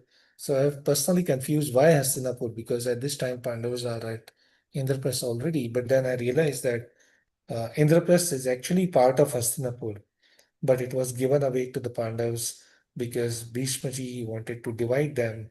They were fighting. So that's a Mahabharata story. At some point we can discuss. We all know. I'm just sharing the question I had and I got the answer as well. So it is where Yudhishthira Maharaj is ruling now, but formally it was part of Hastinapur. Hence, I guess in this chapter, sometimes Hastinapur and Indraprastha are used interchangeably. So now, Sri Krishna, the next point, he has gone through all the streets. He is now entering the royal palace. In the palace is Mother Kunti, Queen Kunti Devi. She is waiting. So he offers his humble obeisances. He greets the queen because they are elders. And Queen Kunti is so excited and pleasured or keen to have received Krishna. She takes a good darshan of him. Her eyes are full soaked in tears. She blesses him. Um, and then Draupadi and Subhadra, who is um, Krishna's sister, and yesterday was Rakhi Day, wonderful reading this and assimilating how Krishna and Subhadra, the brother and sister, they meet. Um, so they also offer their obeisances and take blessings of the Lord because they are younger to learn. Right? And then Kunti Devi, they requested to request Draupadi to worship Lord Krishna's wife, as it was customary sign of respect and hospitality in the culture. So this is very important here. What is the learning here? Like, if we have to receive Krishna, it is not just the Lord Himself, right? His whole entourage, His whole devotees, His whole relatives, they have to be offered and given all the respect as well. We cannot just say, okay, I will only worship Krishna. Krishna will never come alone. He will come with His devotees, relatives, followers, and we have to give equal respect with full excitement and with full enthusiasm. So that's the culture there, and that's what Mother Kunti or Queen Kunti, she asked Draupadi that please go and receive all the wife and ensure they are taken good care of. It is also mentioned in the chapter that Yudhishthira Maharaj, he has been arranging this for several days. He made so wonderful arrangement for Krishna and this whole Yadukul people and the queens who came, that every single day was seemingly different. And they were all taken good care of. Right. So the Supreme Personality of Godhead, Sri Krishna, gratified King Yudhishthira by remaining there for some months. During his stay, he enjoyed strolling here and there. He would drive on the chariot with Arjun, followed by many warriors and soldiers. Right. So that's where this chapter ends. So Krishna stayed with them for several months. And that's what was giving pleasure to the Pandavas, because what can be better for devotees to have direct association of the Lord and his devotees and to be able to serve him and make him feel happy, right? So yeah, that's the learning. And then also there is a mention in this chapter of this the Khandav forest. Yeah, the Khandav forest, um, which is where Arjuna is moving around and it is consumed by. So Agni, I think we will take that at the end. That's also passing line. That's where Arjuna obtains a lot of what do you call armors and gifts from, and there is this Mayadana who comes and build the palace for the Pandavas. So Krishna is so concerned about Pandavas that he wants to arrange everything for them, and this is the beauty of a relation between the devotees and the Lord. Devotees are always keen to give service to the Lord with full enthusiasm and devotion, and Lord wants to take full care of the devotees, ensuring they have everything needed for themselves and more. Okay, so now we cover the chapter in quick rehash. Krishna took advice of Uddhav. He wants to do the both, and then he departs from uh, Dwarka. He bids farewell from all the senior. I think that part I missed out. But just even over there, he bid farewell, takes the blessings, and that's what teaches. Like if we are to go on a yatra and all, how do we deal with our superiors? Take all the blessings, and then he departs with the whole entourage, the whole journey. The arrangements are elaborately described. Then Krishna reaches Indraprasth, or sometimes mentioned as Hastinapur, and Yudhishthir and all the Pandavas, they receive him with full excitement, enthusiasm. They are very happy. Yudhishthir Maharaj embraces. He loses his, material consciousness, and he's full in transcendental ecstasy. They then take him through the roads of Indraprasth, where all the Praja is very, very keen to see, and they take darshan of the Lord. Um, and then they finally reach the palace where they meet Kunti, Subhadra, Draupadi, who also receive the whole entourage, and Krishna then stays there for a few months. So that is the whole summary of this chapter. Now let's go through the thematic elements Prabhuji has nicely put together, and what is the philosophical understanding. So firstly, dharma or duty, right? It is illustrated through King Yudhishthir's unwavering resolve to perform Rajsui sacrifice to legitimize his kingdom. This act transcends mere political strategy. It symbolizes a profound spiritual commitment to fostering a just and flourishing society. So herein the key aspect here is Yudhishthira Maharaj has received this actually Khandov Press, or a very small area through all the politics and cheating done by Kauravas, which is we know through Mahabharata. He received that small part, but through the mercy of the Lord, it is transformed to Indraprasth. So if we have Lord Krishna in the center, it's not like in this case, as devotees, problems won't come. Problems will be there, challenges will be there. Like this whole Khandaprasth to Indraprasth, the transformation is amazing. Uh, but because of their devotion to the Lord, they see every challenge as an opportunity to serve the Lord.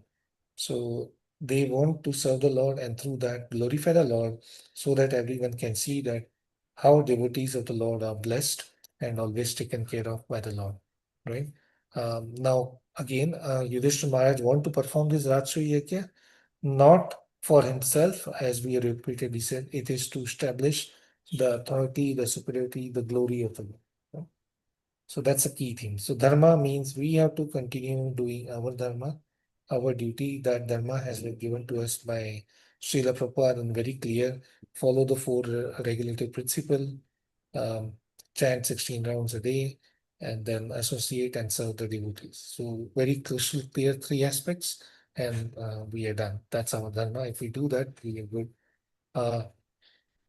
Right now, we may be doing, or it is I'm doing mechanically, but we have to get to stage and see this particular chapter is, as I said, is a very, very advanced use case in spirituality, like how a grasta can maintain and be fully enthusiastic in serving the Lord, right?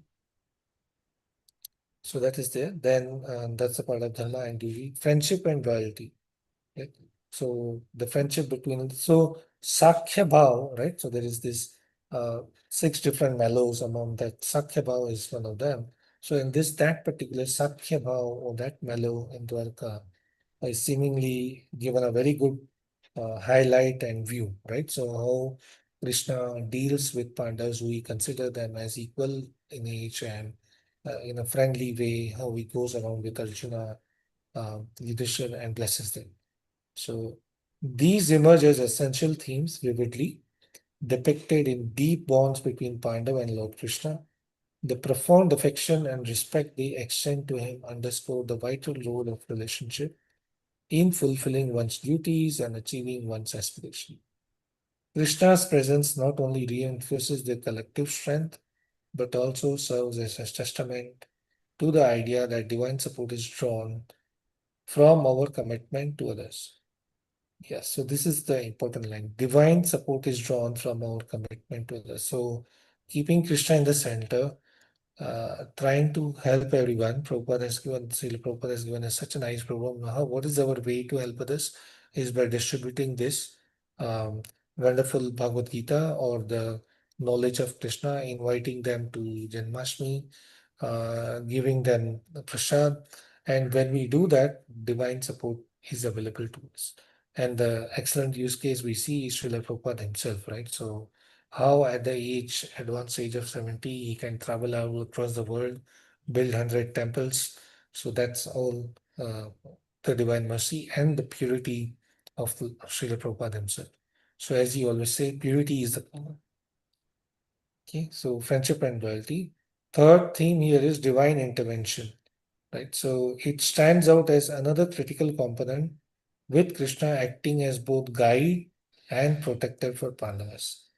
So for Pandavas, he's there, that is extended to us as well if we want to. When we go and seek guidance from um, any of the mentors or senior devotees or devotees of the Lord will guide us through them and protect us.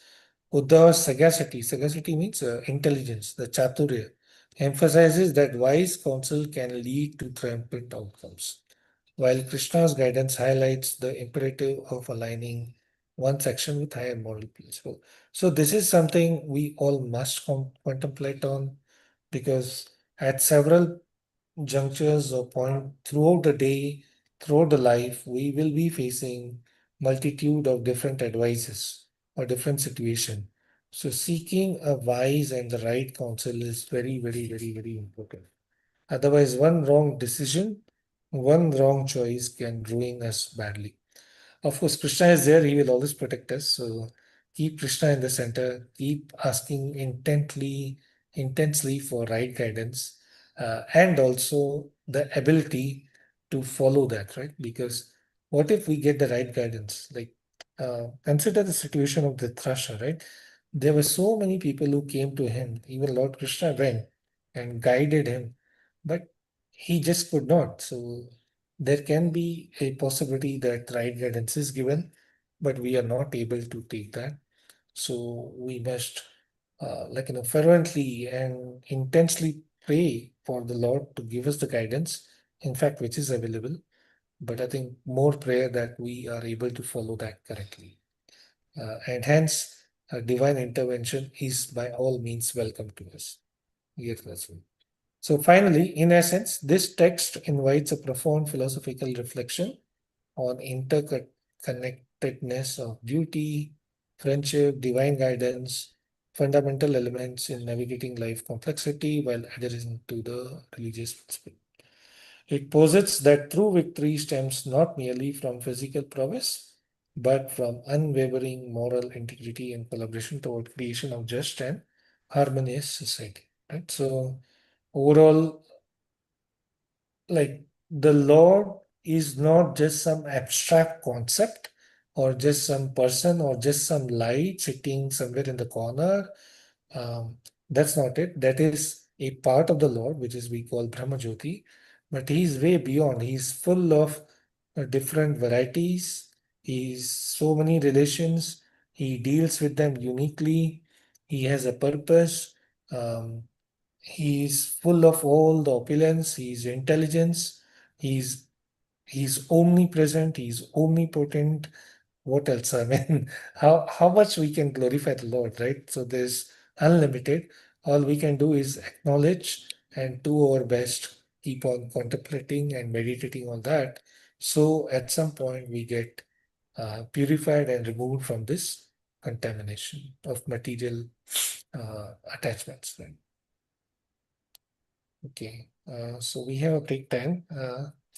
Prabhuji, now I need some advice. Do we continue with the break or finish up? There's two more slides, I guess. Prabhuji, very well done. This is exactly it has to be done. This is what I intended to be done like this way. What you did. Main Okay. points you covered so nicely. Three main points were there. Uddhava's plan, how intelligently he devised, that Krishna doesn't ever choose one from other. Both objectives can be met in one step.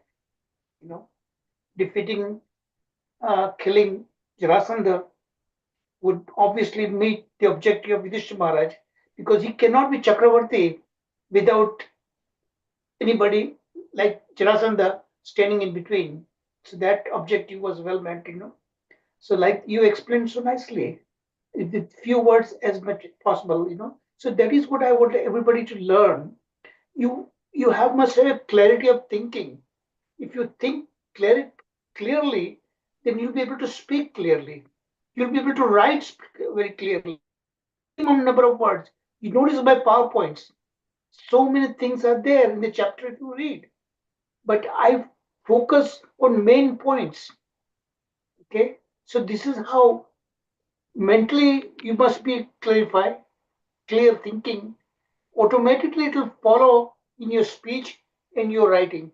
And you'll be able to communicate much more effectively. Okay? So this is what you need to learn. Haribol. See, I'm not criticizing No, Radha no, Vinod Prabhu. Prabhuji. Yes, Radha all this Vinod is Prabhuji is welcome. extremely Yes. well. Really, Yes. he has mastered the all chapters very well. But the only problem, my advice to him, he speaks too many words, then gets diluted away. And recapping is not redoing the lecture. Recapping is touching the main points. And when you want to be answered right, you sort of give a direct pointers. So the person who doesn't know much would immediately get the idea. So you don't have to read word by word in the PowerPoint. See, and Radhavendra Prabhuji does very well. Exactly. He does not read when he answers, but the recapping is done with that kind of you are not giving another lecture. He seemed to be going another lecture actually. So a lot of his limited time get wasted away. You are very generous, give him maximum amount of time, but all the time it is not possible. You have only 30 minutes to really take care of that. So choose the question very thoughtfully so the main points come out. Don't get diluted away. Don't get bogged down in nitty gritty details. That's not the objective of recapping. All right? Radhavendra Prabhu, my apology, but I'm not criticizing you. My job is to teach you all well. Understand, Prabhu, no problem. Thank you. My job is not to criticize anybody. Okay? My job is to train you guys, to take over me, to replace me eventually. Haribol. Yeah, thanks. Yeah, thanks. But I keep saying that, and I always devise plans. Now I have, you notice that text message, right? I have a now plan. I'm thinking about beyond 2026. Every time I say like that, I'm going to retire, and I never retire. That there is no retirement in Krishna consciousness. You only taught us, and you are a glaring example. So never think of that. The service will continue in this body or some other. That is our prayer, right, Prabhu? Hare Krishna. Hare Krishna. Thank you, Prabhu. All insights are welcome, and that's what we are here for, to improve. So let's continue. So you finished now, right? The chapter? Yeah. No, there is 2 more slides, Prabhu. Oh, please, I'm sorry. I'm very sorry. So now, see, this was the photos as pictures are selected very, very carefully. Yeah. Very carefully I select the photos, pictures. Yes. Yes. So continuing with the themes, there are 3 more slides here. These are now the themes as from the Vishwanath Chakravarti Thakur comments, which I believe will be from the Sarar Darshani. So theme 1 and A is the theme elements and B is the philosophical understanding. So here, real goal and strategic action. Right? So what are the dual goals and strategy action means that through one act, how the Lord achieves many different things. Like through those clear strategy, he underscores the paramount importance of efficiency, illustrating how wisdom can seamlessly reconcile different conflicting aim. I think Prabhuji nicely explained that, so I don't need to redo that. That's what Krishna does. And then Vishwanath Chakravarti Thakur, he highlights or reflects upon the point that why was Rajasuya Yajna so important to him, not for his personal glorification, but for establishing authority of the Lord. When the Lord will come, he will perform wonderful activities. In Rajasuya, a very chief guest has to be honored. Yudhishthira Maharaj will establish that with the help of all the other senior members like Bhishma, Narad Muni, and all, that Krishna is the chief guest, he is the main, he's the chief person, he's the supreme person. So that's what he wanted to do. That is the learning for us, that to be enthusiastic, to invite Krishna in our hearts, to like what Yudhishthira did, he transformed Khandav to Indraprastha. So our heart, at least mine, we can say is like Khandav, lot of impurities. Through this process of Chetodarpana Marjanam, at some point, we want to make it like Indraprastha, where we can invite Krishna and serve him. And what is the emotions we need there? We need Utsaha, Nishchay, Dhairya. Right? We need enthusiasm, determination, patience, because it will not happen overnight. It will take its own time. Remember, like the case study again here of Pandavas, they got just Khandaprastha, a small forest, but they were able to transform this to Indraprastha. It did not happen overnight. It took time, and two other things: the intent, the effort, and the most important, the blessings of the Lord. So that leads us to the second point, the role of divine guidance. The role of divine guidance and the role of grace is very important. In our case, the divine guidance contemporarily will come from the teachings of Srila Prabhupada, which are very crystal clear, from the teachings of the devotees, association of the devotees. So that's where we.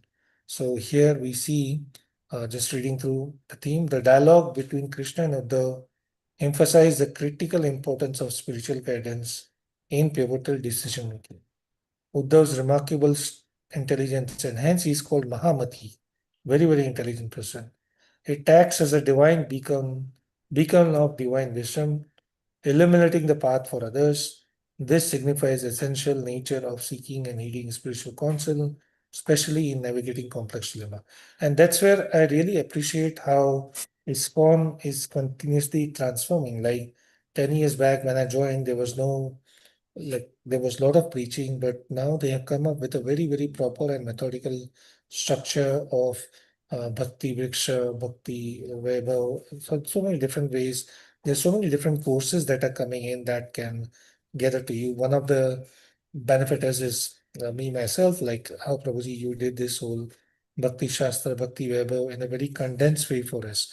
So one point here is if we have the desire, Krishna definitely has ways to enter our lives and cause the required disruption so that we can follow him and be in his service.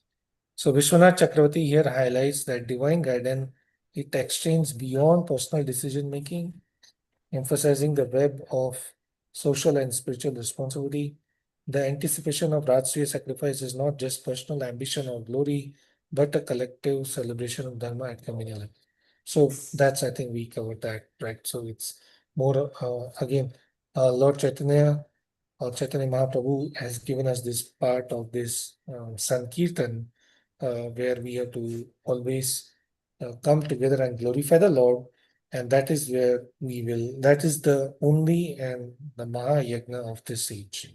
So next weekend is Janmashtami. We won't have a class, but yeah, we all must do our best to take part in that congregation celebration of Janmashtami and help everyone realize the importance of Krishna consciousness. No matter which part of the world we are, Krishna will be there and help us. Okay, continuing with the third theme now, this is strength and limitations, right? So Krishna has all complete strength. He's infinitely powerful, but we are limited, right? We are limited, and that's why we need that um, spiritual direction and always the mercy of the Lord. So Bhima's strength in juxtaposition to Jarasan conveys compelling philosophical tension between potential and activity. So actually, Bhima has considered to have the strength of 10,000 elephants, and so is Jarasan. However, Jarasan may be more powerful materially, he may be more opulent, but Bhima has one thing, which is the mercy of the Lord. So if we have that mercy of the Lord, then wonders can happen. And only through that, only through the divine mercy or divine guidance is where the, as they say, spiritual bala or spiritual power is the only power. And through that, all the material power then manifests. Yeah. Then the next thing, manifestation of dharma. Right? So, as we always say, Krishna, he makes his bold announcement and direct that he comes every yuga to protect the dharma, to protect the devotees, and also to take care of them. So that's what is highlighted here. The 20,000 kings, their family, they are making this petition to the Lord to save them from Jarasan, and Krishna has this wholehearted desire to do that. Right? So Krishna's role as protector of the righteous and punisher of the wicked is a recurring and vital theme throughout this narrative and throughout Srimad Bhagavatam as well. By orchestrating Jarasan's defeat, Krishna will fulfill his divine duty, reinforcing broader cosmic principle of justice and virtue. So this is the theme, and then the philosophical understanding by Vishwanath Chakravarti Thakur. He mentions that act of killing Jarasan may appear violent. It may serve as a higher purpose in re-establishing the order and this is the however, because it serves this purpose, this is important aspect of dharma. So dharma may not necessarily means being non-violent. Violence, where necessary, is considered as part of activity to punish the miscreant. And as we saw from Bhagavad Gita, which was instructed on the battlefield, what Arjuna did through his battle was actually considered the highest form of devotional service because he is instructing in alignment and ask of the Lord. Also, if we see here carefully, uh, is Krishna partial? Is he partial to Pandavas and impartial, and partial to Jarasan? Is he favoring Pandavas more than Jarasan? It may seem like that. We have seen this in Bhagavatam, that it seems like Krishna actually is neutral, considered to be neutral because he is father of everyone, right? He is the creator. But however, he has this, uh, uh, mercy that is flowing, which is captured by the devotees and not by the non-devotees. So he's impartial. He's like the shine of the rainfall. The rainfall doesn't see what I'm falling on is a river or a muddy water or what, but it's the quality of the recipient that highlights or it showcases that mercy. So Krishna actually is neutral. However, because the recipient are fully in acknowledgement and utilize the mercy and the praise of the Lord, then it appears as if Krishna is impartial, but it appears that he is partial and he loves to serve his devotees. That is one aspect. That is one quality of the Lord. He loves to be serving his devotees, and that's how we see that he's serving Maharaj Yudhishthir. He served Indra by being his chariot driver and whatnot. So Bhakta Vatsal is his quality. And then that's the next theme here, glorification of the divine. Right. So this passage prominently features Krishna's glorious deeds and their significance within the cosmic framework. Uddhav articulates that Krishna's action will not only enhance his reputation but also underscore his divine essence, showcasing how divine intervention resonate throughout devotees' life and universe at large. So I think in our journey as well, we definitely, if we reflect, there will be case in point where we can clearly see how the mercy of the Lord flowed to us through some devotees or through some miracle, and that's why we are where we are. So that would be for two reasons: to increase our faith um, and keep us continued on this track. Right? So, what is the philosophical significance of this point? So, Vishwanath Chakravarti Thakur says that such glorification is neither for egoistic display nor for self-promotion. It serves to inspire the faith and uplift the devotee, reinforcing the notion that divine actions are designed to redeem and elevate humanity rather than merely showcase the power. So that's the same thing, like the whole point what the Lord and his activities do is to encourage all the devotees. And we are very dear to the Lord, all of us, and he is more eager for us to be back with him. Right now, we have forgotten him. He has not. He is still there, but we are unable to see him. So he wants us back in full service. So that's why he's performing all these wonderful pastimes. So we can narrate that, repeat that, purify ourselves, and be back in his personal service. And one of that service, the next theme, parental love and faith, right?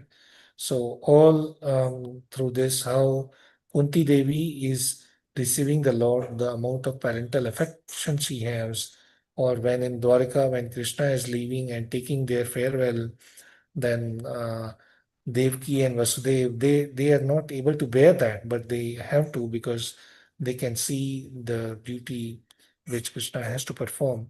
So that parental love and affection is highlighted here.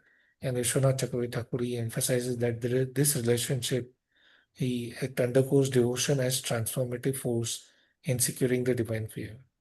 The mother's faith exemplifies how belief and devotion can cultivate hopeful perspective even amidst most daunting despair. So, all our material emotions, all our material affections, emotions, um, we need to do the necessary, but at some point we have to start thinking how all of those emotions can be channeled as the devotion to the Lord and the service to the Lord, and that's how we will elevate. So finally, that's Vishwanath Chakravarti Thakur's commentary that concludes. It unveils a very, very rich uh, set of themes which are interwoven, interconnected, and the whole pastime is very nicely reflected to us so that we can narrate this again and again and increase our faith and devotion to the Lord. And just like Pandavas, we seek their blessing, how with great enthusiasm, faith, devotion, no matter in what state of life they were in, they were always in remembrance of the Lord and service of the Lord, and the Lord reciprocated accordingly. We may also pray on this auspicious day and upcoming Janmashtami that we may also be engaged in that festive like atmosphere of receiving the Lord in our heart, and in the end transforming our heart from Khandapress to Indrapress, where Lord can come and stay with us. So with that, we end the session. Thank you very much, Prabhu. And now this is open for further discussion and inputs. Hare Krishna. Very wonderful session, Prabhu. Sanjay Prabhu. Haribol. Oh, thank you, Prabhu. It's the slides and mercy of the devotees. It's really wonderful. You use the right words, right content, right vocabulary, and the right way of pausing. There's so much to learn the way we should present from you. Thank you very much. Thank you, Prabhu. Most important is very cool and calm, Prabhu ji. You are so मतलब आपका जो pace है वो एक sir तरीके से चलता है. It is very nice, Prabhu ji. Thank you. So wonderful Thank you, class, Mataji. Prabhu. Very, very professional way of presenting, Prabhu. Yeah, yeah, Prabhuji. It was a wonderful session. Thank you, Mataji. It's Thank all you, thank your you. mercy. I'm just practicing. One simple word is very sweet, Prabhu. Very sweet. Yeah, Prabhu ji, we have to learn so many things from you also. yeah. Sure. Well, let's glorify Bhagavatam, not me. I'm just, but thank you, Prabhuji, thank you. That is it encouraging. is Charu Prabhuji and Sharad Prabhuji's wisdom is percolating through you to us. Oh, that's yes. That is one thing. Yes, their wisdom is what is coming to us. That is radiating in us. Yes, yes, Remember, Thank we you. also learned from someone else, right? We also had yes. teachers. That is the This is the radiation aspect. parampara. Guru Sishya Parampara. Yes, yes, Prabhu. Yeah, Prabhuji, it is radiating through your Yes, duty you it's are radiating. telling. Yes. Thank This Yes, is you. the but use case you of know, radiation. you really deserve glorification. You did wonderful. This is exactly the way I expected. Thank Prabhu you. जी इसको ऐसा भी कह सकते हैं कि प्रभु जी ने जो opportunity दी है उसका बहुत सही सही उपयोग करना। Thank you. Okay, let's come up with some questions. Nice, intelligent Yes, sir. questions, probing questions.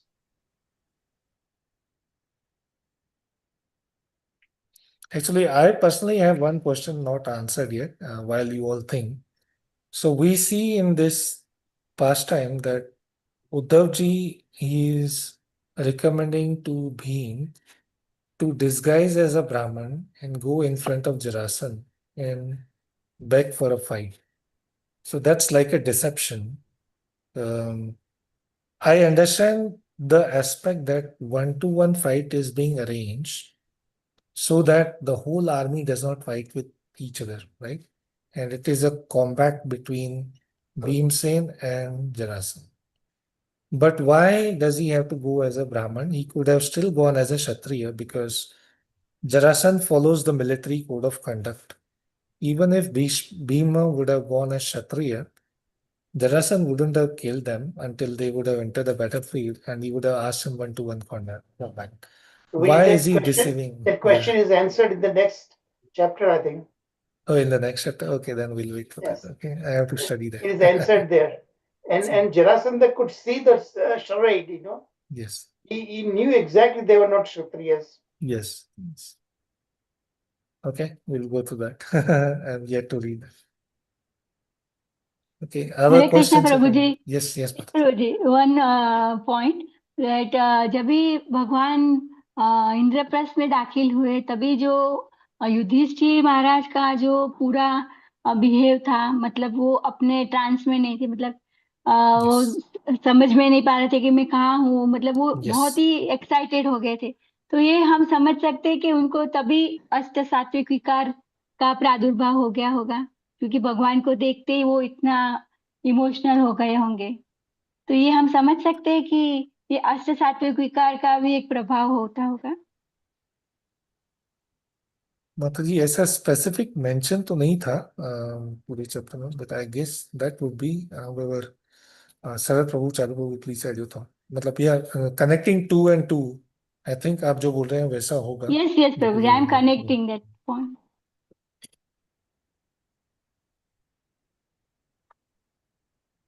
Yes, good point, Mataji. I think that is the case. Okay, if no other questions, then Sharad Prabhu, you want to add more? Thank you, Prabhuji. We heard about Rajasviya Yajna. Now there are certain other terms also used, like Aswamedha Yajna or Vajpayee Yajna. I'll just tell you very, very briefly, as given in the Mahabharata Sabha Parva, what are the differences and why these are performed by the kings. Now, first about Rajasviya Yajna. Rajasviya Yajna is a royal ceremony. This is done by the Kshatriyas. But the Yajna, it comes under the purview of the Soma sacrifice. And it is a very, very complex ceremony extending over more than 1 year. It consists of Soma sacrifices. The Soma rasa is prepared with, there are various means. Then they are consumed also. Then also the animal sacrifices. And the performer of this Rajasuya Yajna, he attains sovereignty and supremacy over all the place, all the dominions. And it is generally performed by a Kshatriya king who has not performed the Vajpayee sacrifice. Now, this sacrifice was in vogue in ancient India in the Vedic era.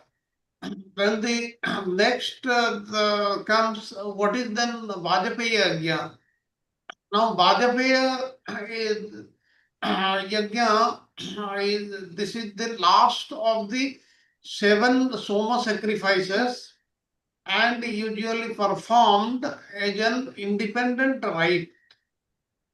And by the Rajasuya, one becomes a king, and by Bajapaya, he becomes an emperor. And the Rajasuya is the sacrifice meant only for the Kshatriyas, whereas Bajapaya is performed by both Brahmanas and Kshatriyas. This is a difference, and the important feature of the yajna is the chariot race.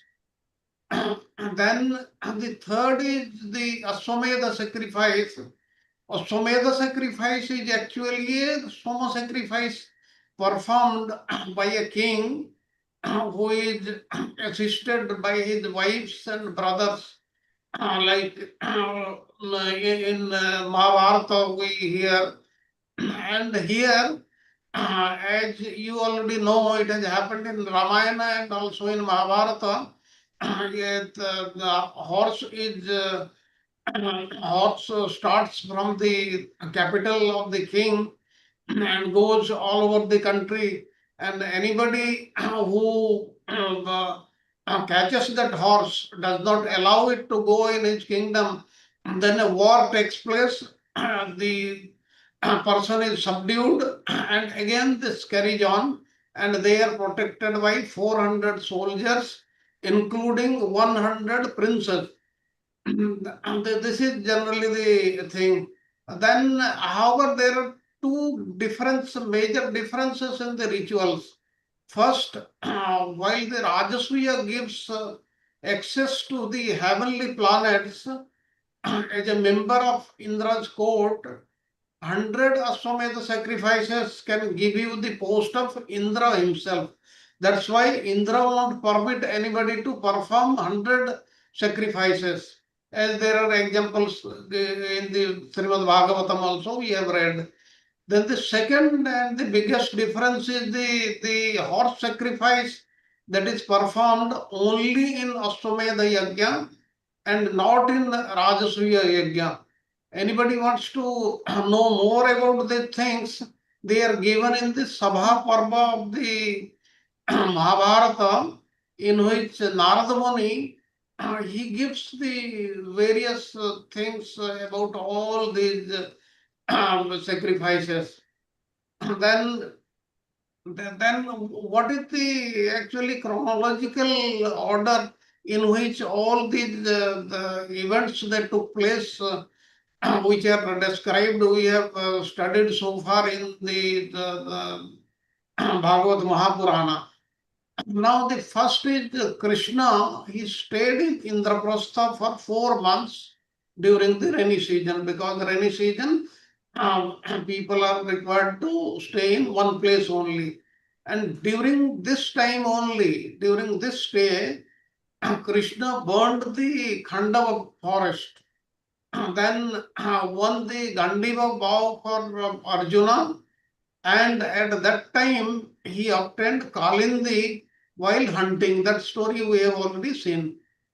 Then Krishna returned to Dwarka, and in Dwarka he married Kalindi, Bhadra and the other queens. Then thereafter Narakasura was killed.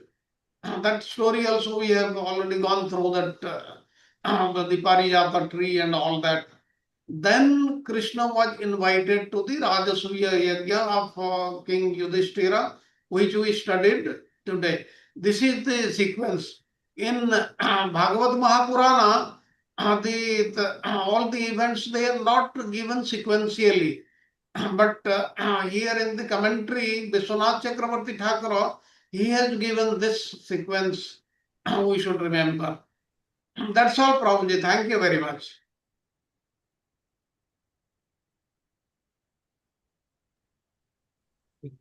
Thank you, Paul.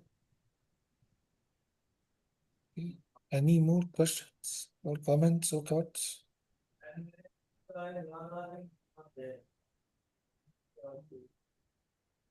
Okay, if not, maybe conclude with the Nashima prayers, Prabhu. Prabhuji, Charu Prabhuji is something sharing some key points. Tari No, Prabhuji. I think I already spelled out. Okay, That's why I Prabhuji. interrupted Sanjeev Prabhuji, you know. Well, Sanjeev Okay. Prabhuji was giving, remember my interruption? So that's what the clarity of thinking, you know. Mentally compose yourself before you speak. And after a while, when you practice enough, then it will come through seamlessly. Already it will come very clearly. And then you'll be able to write also methodically, you know. The right words will come, where to break the paragraphs. A good writer, when he begins a paragraph, he will say what points he's going to address right in the first two lines. And then the last two lines, he's going to conclude. Each paragraph is designed that way, you know. So my PowerPoint is also like it's done like that way, you know. And the whole chapter, initially, the whole main idea, what he's going to talk about, he's going to talk about, you know. It mentioned right at the end. And towards the end, same way speech. When you're giving a speech, you always point out what you're going to speak about, what you intend to do that, okay? And towards the end, you conclude what you already said that. And when conclusion, don't redo the whole lecture. Don't redo everything. Just the main points. So that stays within the minds of your audience. Okay? When you go nitty-gritty details, that is the middle of it. Middle of paragraph, middle of the chapter, middle of your speech, like that. Okay? You get a chance to do that, depending upon how much time you have.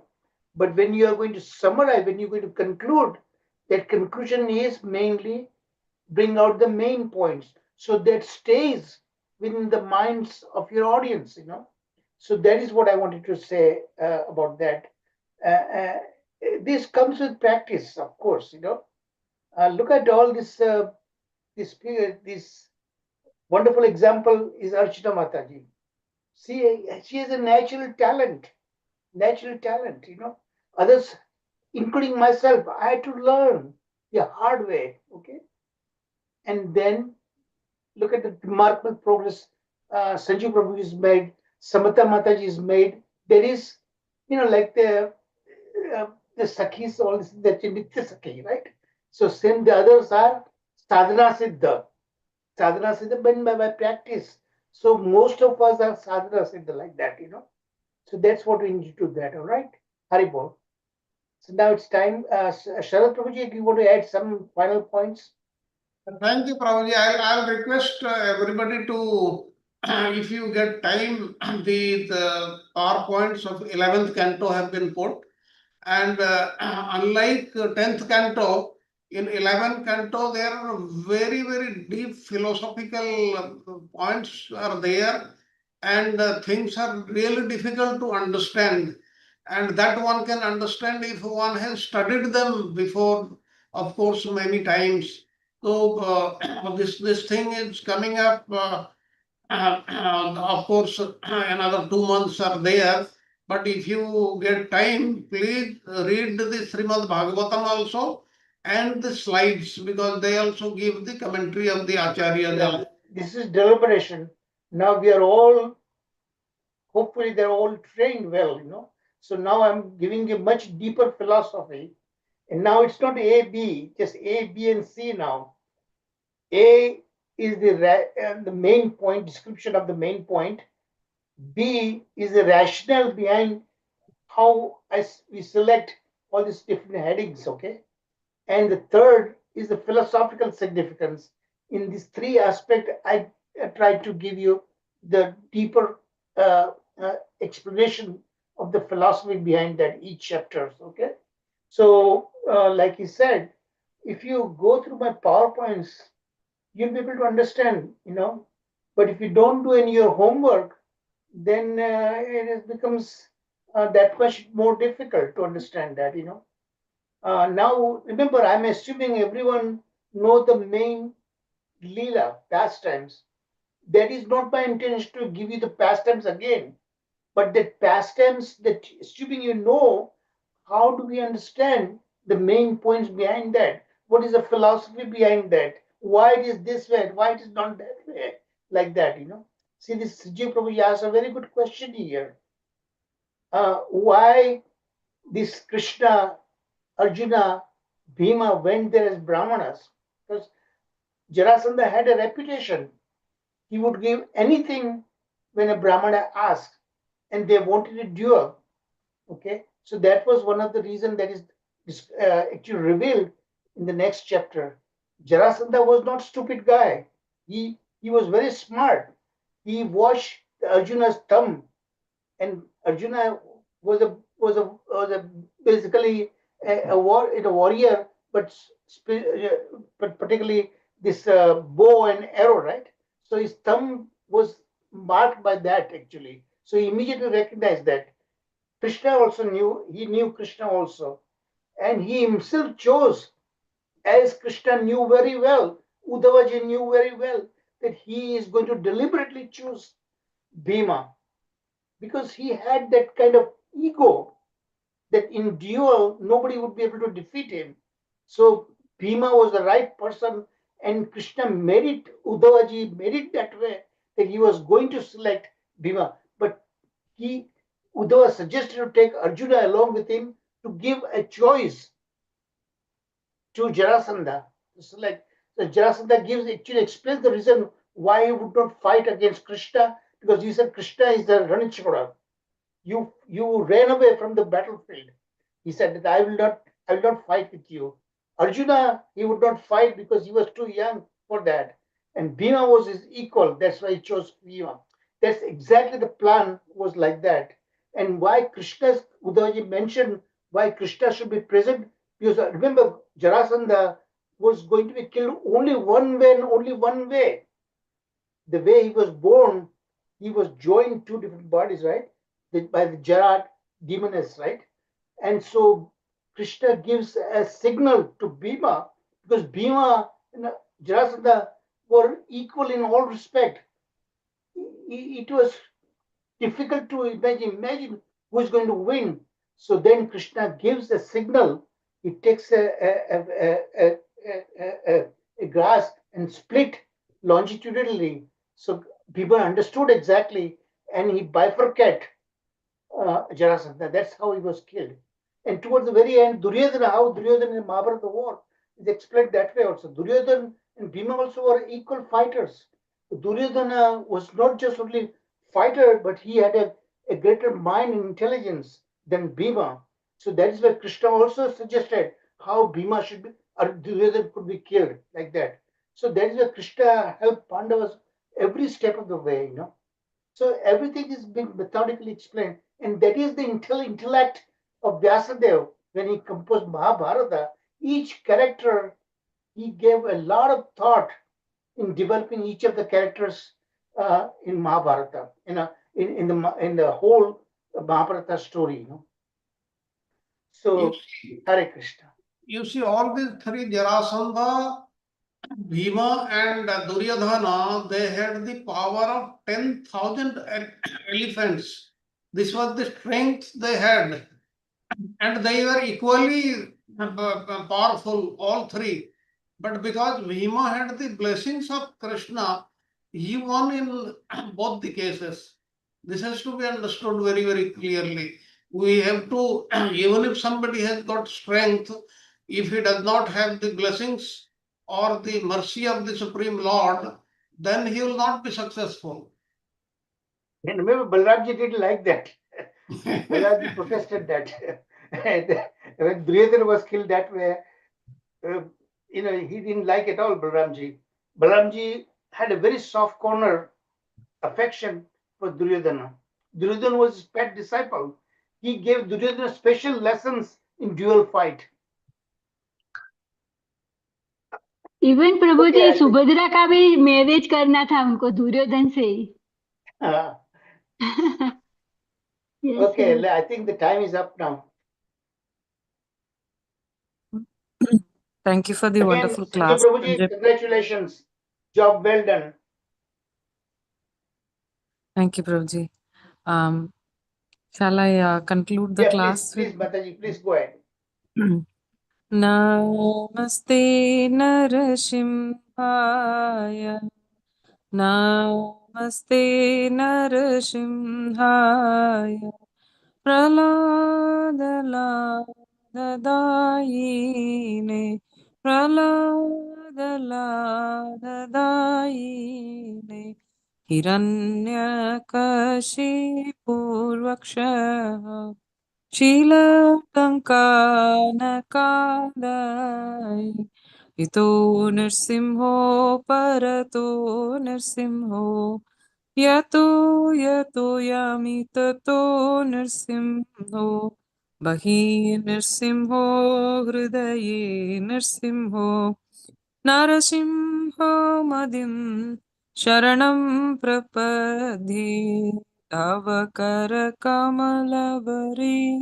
नका अद्भुतशृङ्गा दलित हिरण्यकशिपो तनुभृङ्गा केशवदत्ता नरहरिरूपा जय जगदीश हरे जय जगदीश हरे जय जगदीश हरे जय नृसिंहदेव जय नृसिंहदेव जय नृसिंहदेव जय नृसिंहदेव जय लक्ष्मी नरसिंह जय प्रह्लाद महाराज जय लक्ष्मी नरसिंह जय प्रह्लाद महाराज जय जय प्रभुपाद प्रभुपाद प्रभुपाद